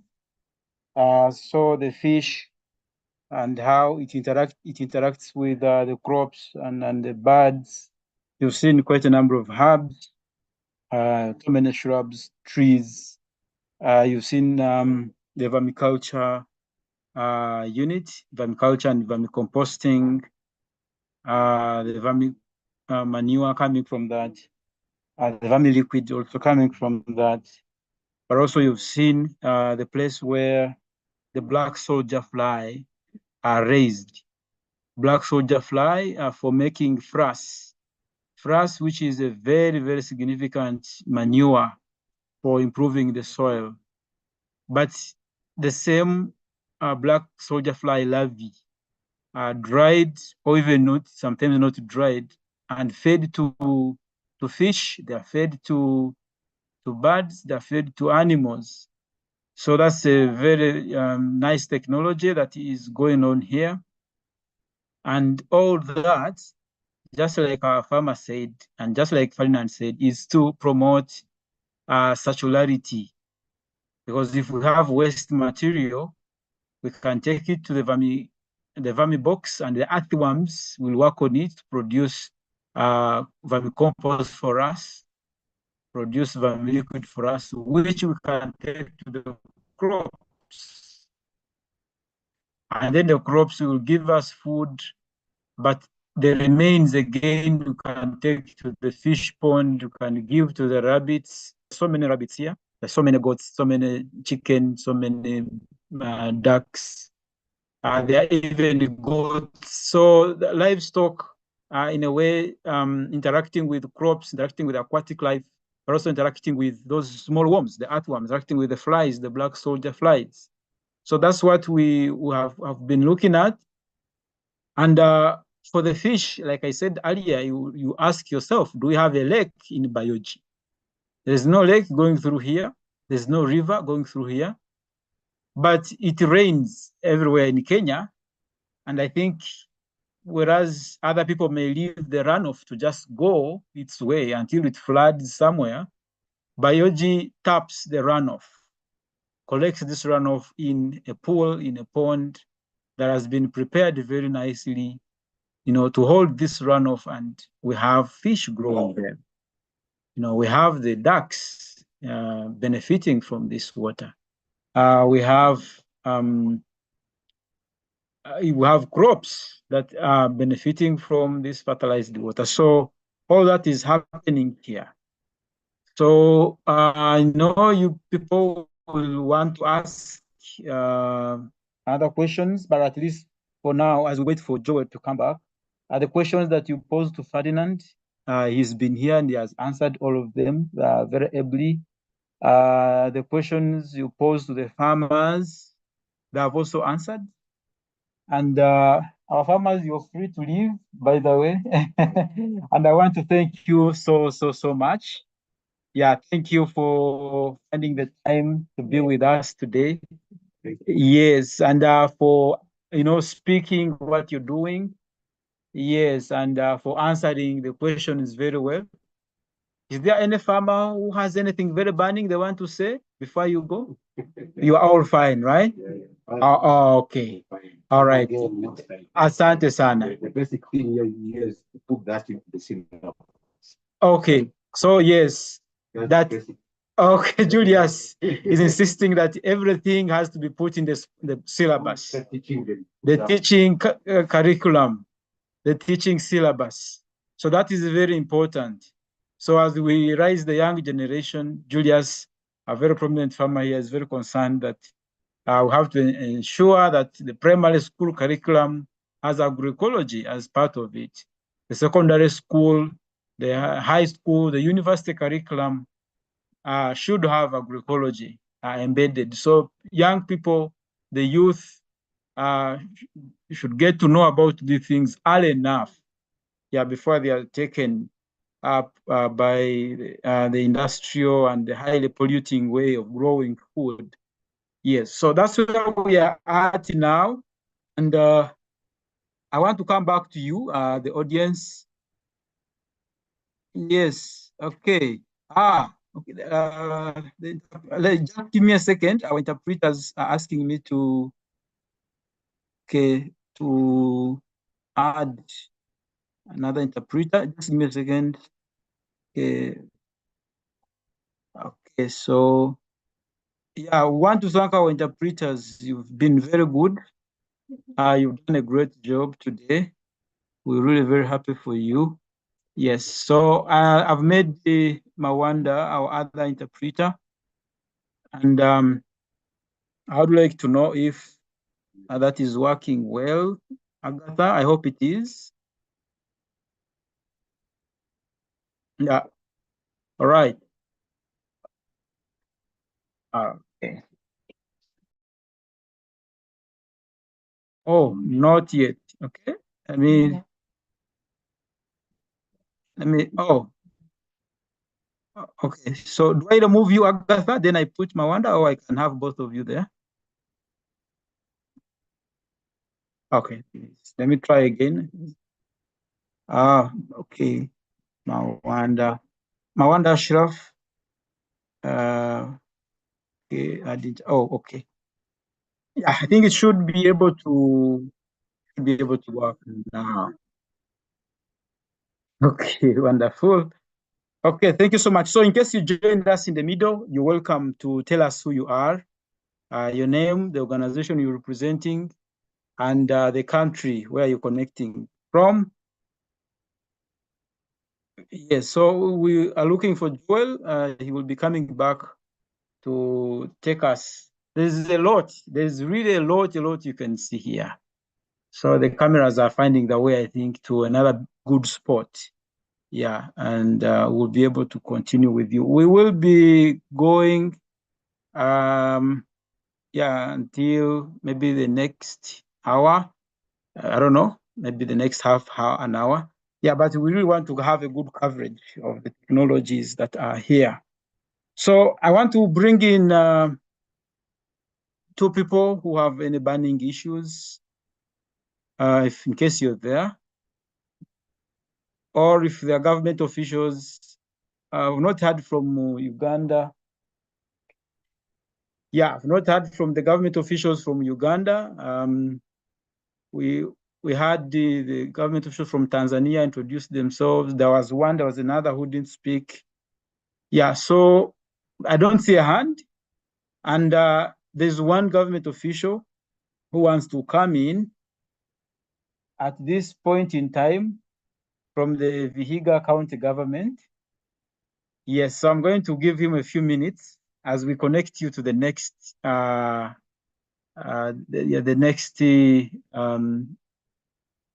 the next lot of the video of taking you around this organization. You're welcome, sir.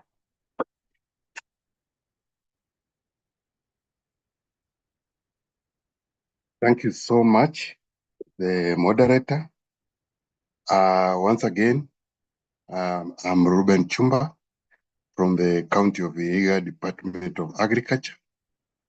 I'm the Director for Agriculture in the county, and I'm close to this journey of agroecology with biogardening. I want to thank them once again for mobilizing people and resources for this particular event. I wanted to take this opportunity to, say something about our agroecology policy.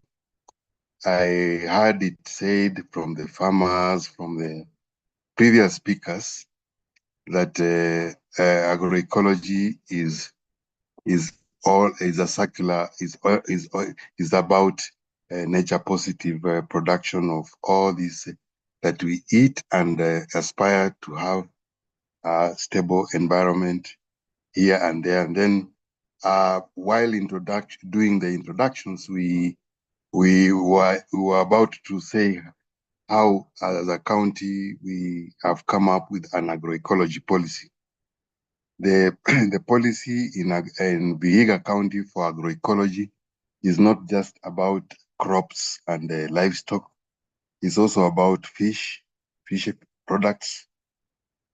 It's also about biodiversity conservation, empowering the youth and the women, as you have seen here, assisting them getting contracts. It's about food safety. How safe is the food that we eat, coming especially from outside our boundaries? And agroecology in this part of Kenya is my colleague, a previous speaker said, is very easy for us because by default, our farmers are already practicing agroecology. So we are happy to say that we are starting from a level of adoption, which is unlike other places. And we are proud to say that our farmers are already practicing agroecology by default. We only realized at some point that we are lacking an enabling policy environment to fulfill or actually to accomplish some of the things that we wish to do without a policy, especially on the area of food safety I've mentioned, and also to empower our youth, even through early childhood education, preventing our school children from getting punishment using agriculture in school so that they grow up not liking the agriculture at all, such things, and also having agroecology volunteers adopted from the Department of Health. The way they use the community health workers and volunteers is the way we as a county in Vihiga want to utilize the agroecology volunteers so that they are our champions at the village level, at the sublocation level, and also upwards up to the national. Now, finally, I wanted to let members know that we also have a national strategy for agroecology that may have appeared to be coming later than ours, because as a county, Vihiga and Muranga are ahead of the national strategy because we are doing the policy and we are also launching at the same time. But there is need, if you ask me, for the two levels of government to interrogate the overlaps of these two strategies and policies, so that we don't have duplications and conflicts of interest in implementing the policy at county level. Because, as you may know, the national policies override the county policies. Thank you, Administrator Moderator, for this opportunity. I will also be welcoming you. We are launching our policy on 29th of November this month at a place called Musinaka ATC. ATC means Agriculture Training and Innovation Center, which is a product of also this policy. Karibu sana. Asante. Okay, asante sana. Joel, I see you on screen. Do you want to go? Yes. Yes, please go on.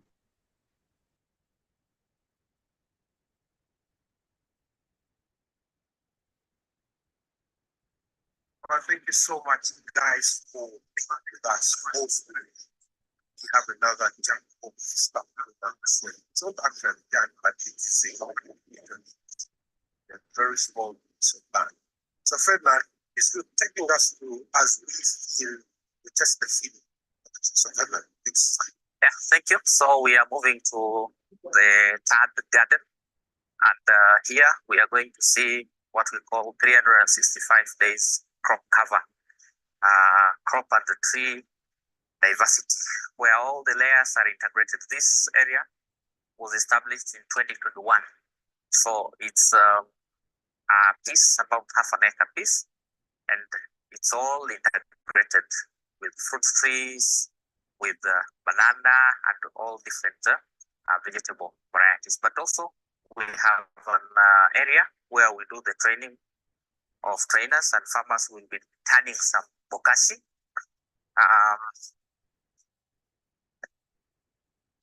badilisha kikuja hivi. Yeah, so sorry. So this bokashi was established yesterday, and you can see the actinomycetes. Yeah, just this, just here, stop there. So this is a sign of good bokashi, because you have the microorganisms now establishing themselves here. These are the actinomycetes. So we have to know the tanning, and it's very hot right now. If you touch it, it's very hot, and even the smell. Yes, and that's the typical bokashi smell. Yes. Okay. Yeah, so we do the tanning to aerate and to also mix everything that was made up of here, so that we have the same consistency. For someone that doesn't know this, what is the mixture of all this? So we Why is it spot? Yes, so it's bran. We have manure, dry manure. We have ash here. We have dry matter, and we have some soil. So we are giving the microorganisms space for them now to express themselves, work. And we have yeast here as a starter. So as they start, you know, they will produce energy in form of heat. So that's why it's hot. So we have to keep on turning it twice for the first 3 days, and then once for the next about 10 days. So this bokashi is ready after 2 weeks. Oh, so when it's ready, you just have to take them to the So and when it's ready, then you know it's actually not completely decomposed as it's not like compost. So you take it to the field, and then you know you now want to inoculate the soils, so that you have the microorganism getting used to there, because these are rich in microorganism and food for microorganisms. And then you start allowing the succession process of microorganism to take place the soil, so that you know you're now feeding the soil, so that the soil can feed the plants. The microorganisms have a role in accumulating the nutrients and feeding to the plants, and they have a connection with the plants. Some of them are what we call endophytes. So they get into the root of the plants, and then they start feeding the plant with the nutrients, and the plants will feed the microorganisms with the sugars. Okay, so and that symbiotic relationship is very important in agroecology, and especially in this type of intervention, because that is what actually gives plants their organoleptic property. So those that are actually organic are very different from those that are non-organic. So are there alternatives for people that may not have certain raw materials? I heard that I even add sugar. So if you put sugar, what would you use? Because sugar might be expensive. Yeah, if you don't have sugar, we also can crush the sugar cane or the sugar cane waste and the molasses. So that's what you can use. But also you have other alternatives. So these are solid biostimulants. And we learned this through some webinar exchange with the Andhra Pradesh Community Managed Natural Farming. These are called solid biostimulants, and we make them from cow dung, also from flour, bean flour, and then some urine, and then we again molasses or jaggery, and then we just leave them to dry for about 5 days. So actually that is the source of the protein, the source of the nitrogen, because you are using them as an inoculant. So that you provide the microorganisms the best environment for them to actually get the enzymes that they need to actually activate. So I've seen these balls in different sizes. Why would you keep the variation? So that is like a plate. So you need to use it for a plant that requires to feed a lot. Then you use a big one. You make a big one. A plant that doesn't need a lot, just use a small one. What's it? Yeah, so just a handful is enough. Just a handful like this is enough for soil. But then this is also accompanied by the other liquid biostimulants, not just one. Yeah. You have plots for demonstration, I think. Yes.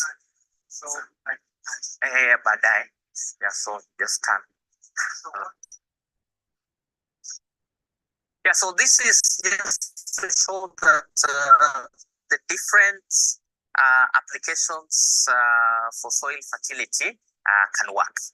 Yes, and so this is an already established space, but we have another space where we're now doing the experimentation and co-creation. Yes, because it's good to demonstrate how does it work. So for us, and nobody has been there yet. So we putting all these elements together, these principles together, applying them and seeing how they work. So for us, we see this working because this, like these collards here, they've been here for the last 2 years. Really? Yes, and so we don't do any digging around there. Yes, so they are well established and they have that symbiotic relationship that we're talking about. So, even those microorganisms now provide protection from inside. Yes, and that's actually why even us, as humans, you need protection from inside. Yeah, so when you eat more beneficial food, food that is actually grown organically and produced from healthy soil, you also become healthy. So we testify. Yes, so we talk about healthy soil, healthy food. I've eaten the agroecologically produced foods for the last 15 years. No, I don't go sales. Okay, I take herbs. It's true. Organic farmers, yes, they can take herbs without bringing it. Yes, because you make your food become your medicine. Yeah, your medicine becomes your food. Yes. So guys, thank you so much. We have a look. We're gonna be seeing the boats, the demonstration boats, the other side. So see.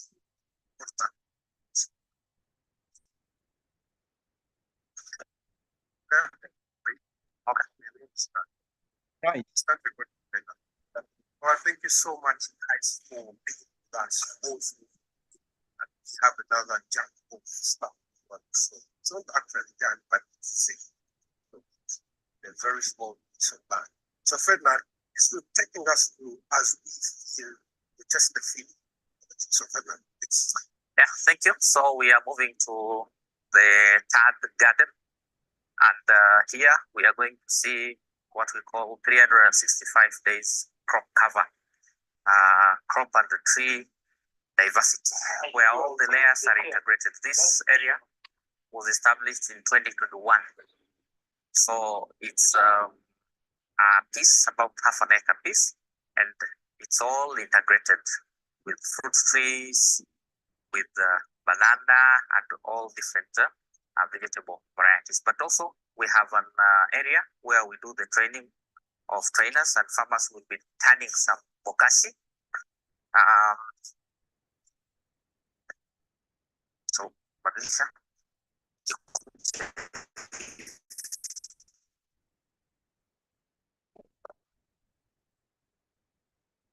Yeah, so sorry.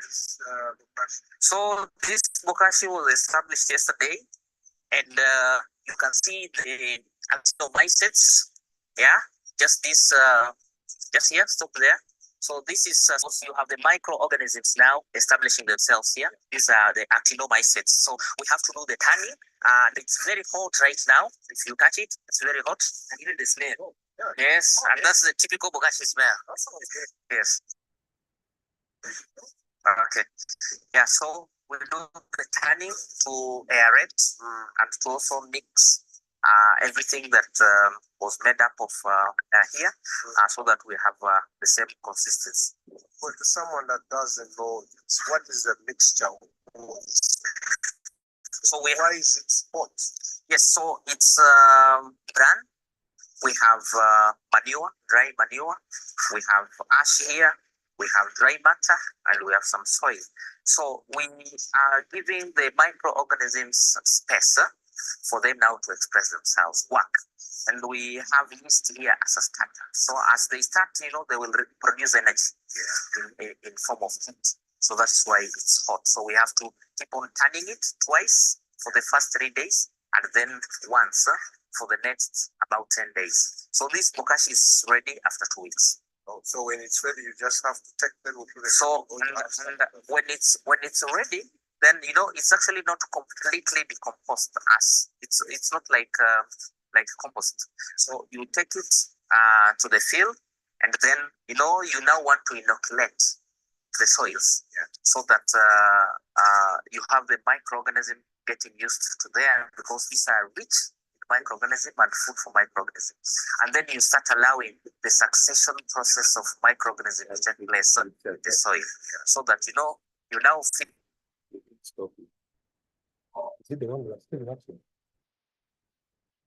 the soil, so that the soil can feed the plants. The microorganisms have a role in accumulating the nutrients and feeding into the plant, and they have a connection with the plant. Some of them are what we call endophytes.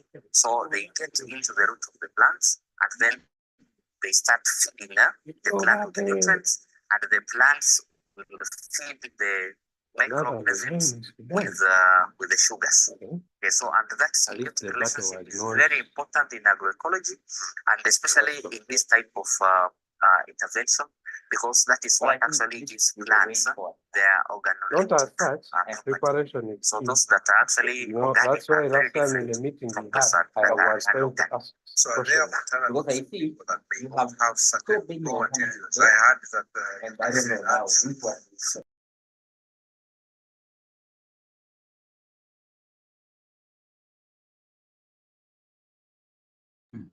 Okay, so thank you so much, Joel.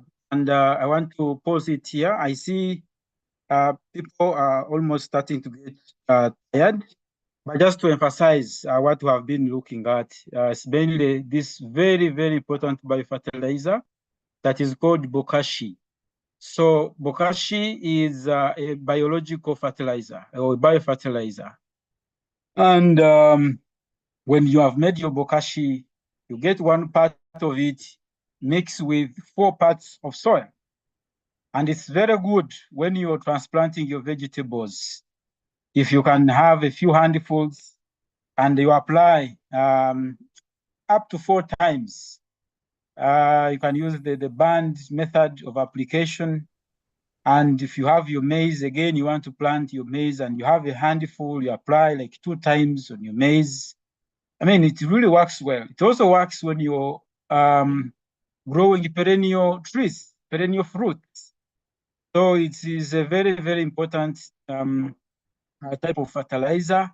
And they've taken us through the different ingredients that are in this very wonderful material called biofertilizer. The manure, the soil, the ash, the charcoal dust, the maize bran, the molasses, the water, the bone meal. I mean, it's a collection of so many things that they ferment together. So you prepare it over a period of days, then you keep turning. So it's got capacity to attract microorganisms. So these microorganisms, as a result of spraying, our fields have all lost the microbiodiversity. So a biofertilizer like bokashi is one that is able to reintroduce the microorganisms back to our agroecosystem. Because in the process of preparing it, leaving it in the open, it is able to attract these from the environment and multiply them. Because you've given them something to eat, the molasses, so they will multiply, and then you have a product that you can take to your field to increase them, to reintroduce the microbiodiversity, but at the same time supply some nutrients to the soil for the maize, for the beans, for the fruits, for the vegetables to absorb and use for their physiological processes, a number of processes they need to support. At the same time, this bokashi provides organic matter to the soil, which organic matter is very, very important in terms of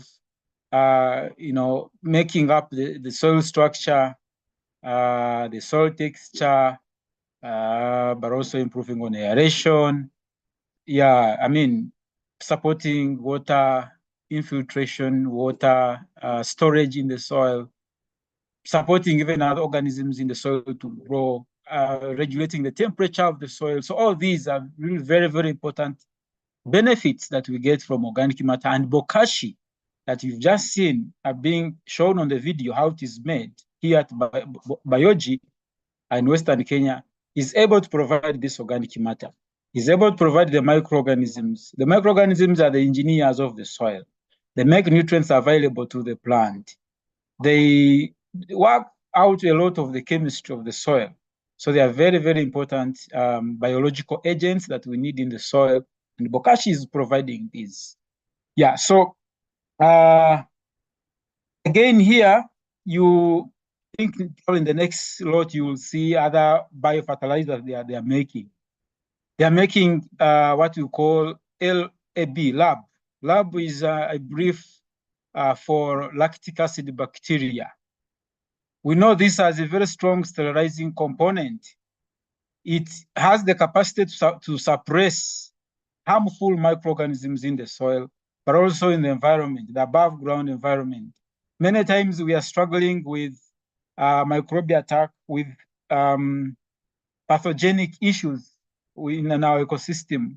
You know, fungal diseases are a problem, bacterial diseases are a problem, but this lactic acid bacteria that you can harvest from the environment and multiply and take to the environment, to the crops.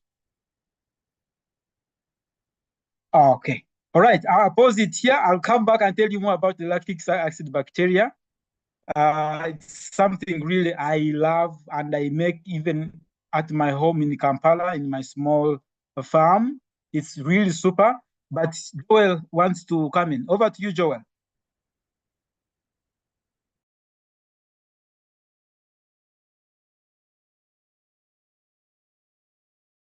Or over touring with us, but however, now we are back. Charles, you've done a good job. Trust me, we really, really appreciate it. So right now, we're going to take you through the first batch of the travel, and it's going to be led by the big man himself, Fadan Wafula. Fadan Wafula, you have just a few minutes to take us through. We train farmers here using the visual on the 10 elements of agroecology. So we have how insects, how birds integrate within our food system, and we say it's good to leave space for nature to express itself. So when farmers see these pictures, even those who cannot read, then relate, and they can be able to understand elements of agroecology on diversity. So keep it up. So part of the purpose of the space is teaching. So you won't find that is interesting. The importance of this is that everybody eats and we fuel our bodies with food. Yeah, so this is again pictorial, and we borrowed this, the 9 universal principles of natural farming, and that is actually what we are implementing here, so that you have a whole farm system. Yeah.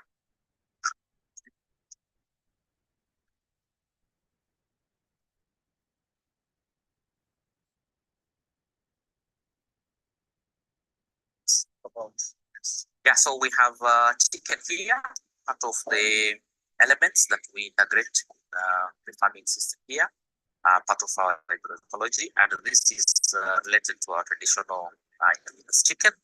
And the picture here also showing the traditional Africa, where we've come from, and the knowledge that we've gathered for over centuries in farming and food production.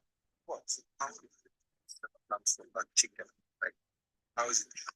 Yeah, so the chicken here actually produce the manure, and that is very, very, very small livestock, even in a very small farm setting. And here in Vihiga, farmers have very small pieces of land, up to a quarter of an acre. So we are demonstrating here how you can design a whole garden with permaculture principles. Even in a very small area, you can still produce food. So we having where we're coming from, traditional Africa, and this is now the modern reality, but still how we can be able to integrate different elements in farm. How is Yes, so this is a swell, a big swell, and we have water harvesting that takes here, underground here we have pipes that help us to collect rainwater so that we can have water in the pots there.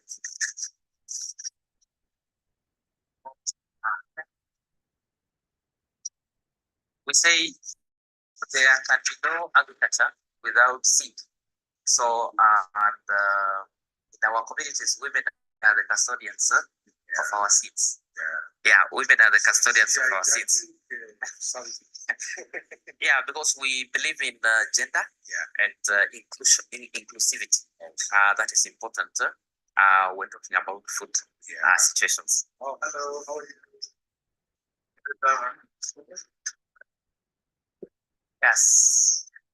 So this is our seed unit, seed saving unit, and very important we talk about keeping the seed alive. So if you keep your money in the bank and it doesn't generate interest and profit, it's of no use. So we exchange the seeds with farmers, and that's how we keep the seed alive. And seed is so important to any farmer, to everybody. Yeah, producers and consumers, that we have to have seeds. We have to allow farmers to have farmer managed seed systems. Yeah, running in order for us to be able to have sustainable food. How many varieties? For instance, we have about 30 varieties of bean seeds. We have 50 varieties of local vegetables. We have about 30 varieties of different maize, different types. We have the red type. We have the black type. This is my favorite. Yeah, because this is my favorite. This is purple. Purple flag. Yeah. Oh wow! Why do you have varieties? They have in different nutrients. They keep varying in one way or another. Variety. Or you would keep one. Variety is the spice of life. So through a variety, we have diversity, and those different colors represent different nutrients. And these are nutrient-dense foods. They are important for us, and they're important for the diversity and gastronomy for people all over the planet. Are these seeds indigenous for you? Wow, thank you so much, guys, for showing up today. We have a second one, maybe you can take that, and then you ask me the second one. Okay, thank you so much, Joel. Yeah, please continue, Joel. Yeah, try to keep it brief. Okay, try to keep it brief. Go. So much, guys, and us. We are so glad and happy and amazed that you are still here with us, and we believe that we will finish all this together. So here at this, not actually big, small, as you're going to hear from the big man, piece of land, we're having demonstration plots. And these demonstration plots are trying to give us examinations and results within experiments over different fertilizers and different applicabilities, as is going to explain to us. So, Ferdinand, we want you in a short while to please give us the variations of the different fertilizer options that you chose on different specific plots, and how you have actually seen the results in the long run. You tell us your beginning, and after time, how have these things evolved? How have you witnessed change as you are applying agroecology on these pieces of land? So thank you. This is our learning space. We talk about our blackboard. So it's actually a garden for on-farm trial, experimentation for the different biofertilizer applications, crop diversity, and also trial plots. So we have made a design to include just a holistic picture, have the different crops integrated here and see how they perform. But most important are the trial plots for the different fertilizers that we have been using. And, the biofertilizers are new. We were used to just doing the composting. And so we wanted to test how does compost perform against bokashi?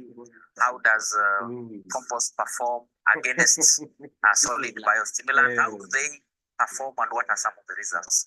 So we have blocks here. This is block A and block B, and we have 3 treatments here. So we have solid biostimulant, and our first crop was maize and beans. So we also are integrating clotholaria as a nitrogen fixer, so that just letting the 365 days crop cover. So we have here solid biostimulants, and then we have here the control plot. This is a control plot with zero application, nothing applied here. And then we can see the difference now, because as we say, this is learning space. How do they compare, and what observations do we have?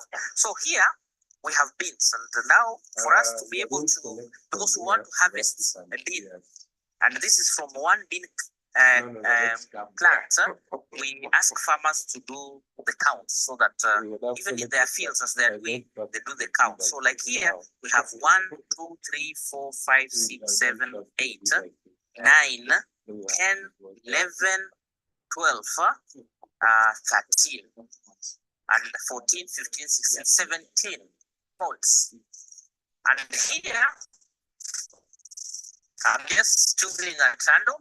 I have one plant here that has 1, 2, and this is underdeveloped.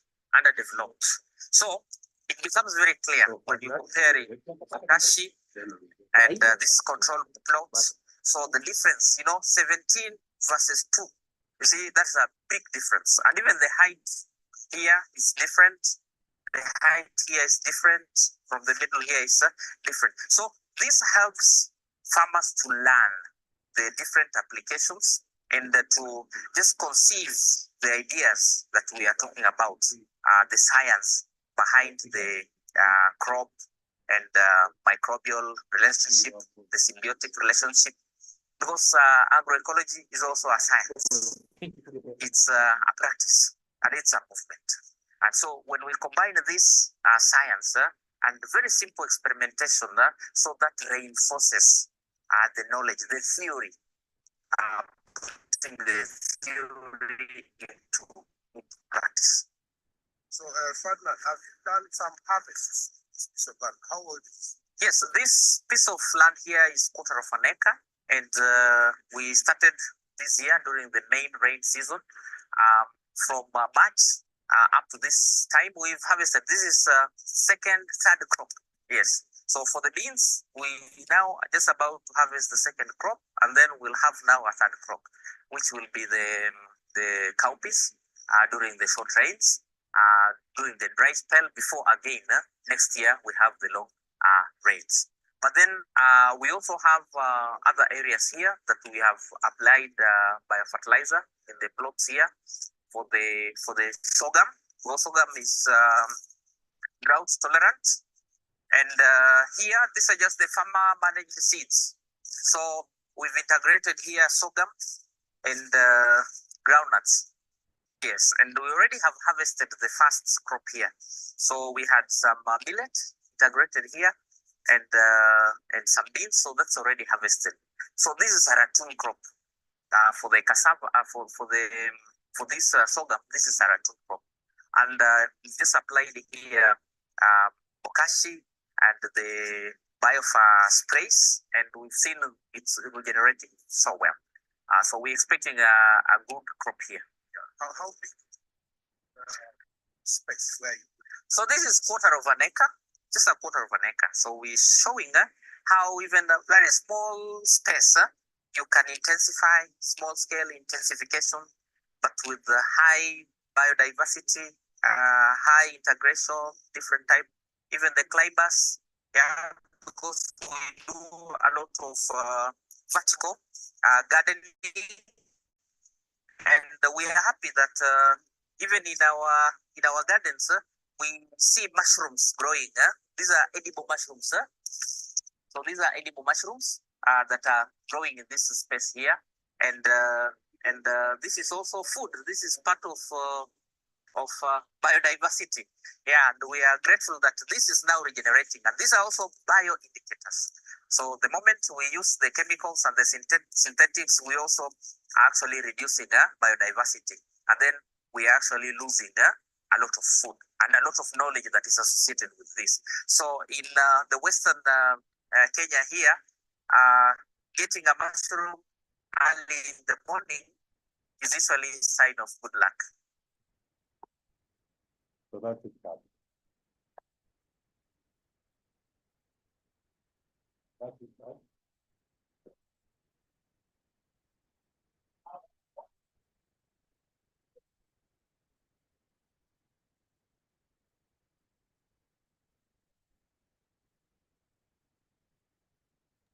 Okay, so thank you so much, Joel. Yeah, at this point in time, I want to appreciate you for your patience. Difficult to sit for this long here. And I want to ask if there is one or two people who have a burning question for Ferdinand with us. I'll ask that you raise up your hand if you're there. You can raise up your hand. If you have, from what you have seen in this virtual tour, the videos, if there's anything that has excited you, if there's anything you feel you must say before we close, an invitation to all of you. Christabel, are you still there? I'm here, Okay. Charles. Are you seeing any hands? Hey, okay. There is one hand from Davis. Okay. Let I me couldn't send see him that. an request. Yes. Yeah. So, Davis, I hear your hand is up. So, kindly go ahead. Thank you very much for the virtual tour. For me, my question is for Joel, actually. He showed us how they harvest rainwater and use that rainwater for to put in the pond and stuff like that. And they use the BSF to feed the fish. But for me, my question is how do they, because they rear tilapia, was it tilapia? And tilapia is very sensitive to water parameters.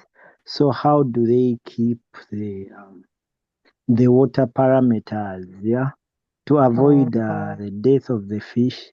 And is rainwater sufficient for that fish production all year round? Because there are times when it doesn't rain. When you know these patterns have been shifting. When you expect rain, it is not there. Yeah, that was my simple question. Thank you so much. Thank you, Davis. I'll allow only one more, and then we'll close this. Samson, I've noted your question, Davis. Samson, keep it brief, Samson. We need to get out of here.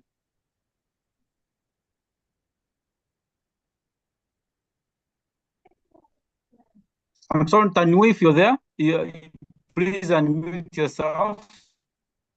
You're the very, very last person. Samson, looks like you're not able to unmute. I see your video is moving, but you have not unmuted. Your hand is up. Maybe that is a mistake anyway. Sometimes, phones click themselves. Yeah, so Samson, I think you do not intend to speak because I only see your video and your hand is up. So I'm going to give it to Ferdinand.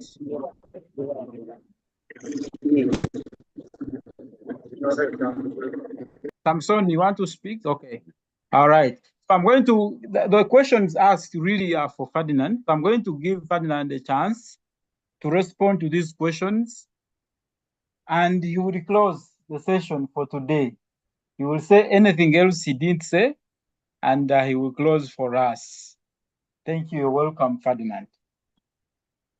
Thank you, Charles, and thank you for the questions. Actually, the water harvesting has got 3 components, the aquaponics. We have the water, the fish in the water, the fish, the water, and the plants. So maybe part that you did not see is the plants where we have stones. These plants are growing in stones, and the water is being recycled, so that we have 3 ponds, and the water is being recycled through a pump, a solar pump. So whenever we have the sun, so the pump will keep working, and the plants will pick the nutrients from the water and keep the water safe from accumulation of a lot of ammonia and other compounds. And it's through trial and error. We started this just through some trial and succeeded. So we confident that the system is working without any death of the fish. Otherwise, thank you so much for everybody who's been. Black soldier fly. Okay, there's a question about the black soldier fly. So we're just starting that enterprise, and we are actually feeding the fish with the prawns from Lake Victoria, but the black soldier fly, mostly we are feeding them to the chicken. And we are feeding also the tilapia with the vegetables, mostly the vegetables. And because we also putting some lights at night, so that the insects naturally, the moths and other insects can also be attracted to the water. So they are feeding and helping to control even the mosquitoes. So that's how we are feeding the fish. That's just the agroecological, the recycling processes, so that we avoid external inputs. And we got some big fish there. We've harvested and seen a fish that is about 2 kilograms. So otherwise, thank you for those who've been able to be with us in this virtual tour. Thank you so much to the government officials, county government of Vihiga, Officer Chumba and Officer Alunga for being with us. Thank you so much for all the other agroecology enthusiasts and agroecology supporters from different parts of the world, from South America, from Africa, and from here, Kenya. Thank you so much. Please, let's keep the fire burning. Let's keep on learning from each other until we meet again.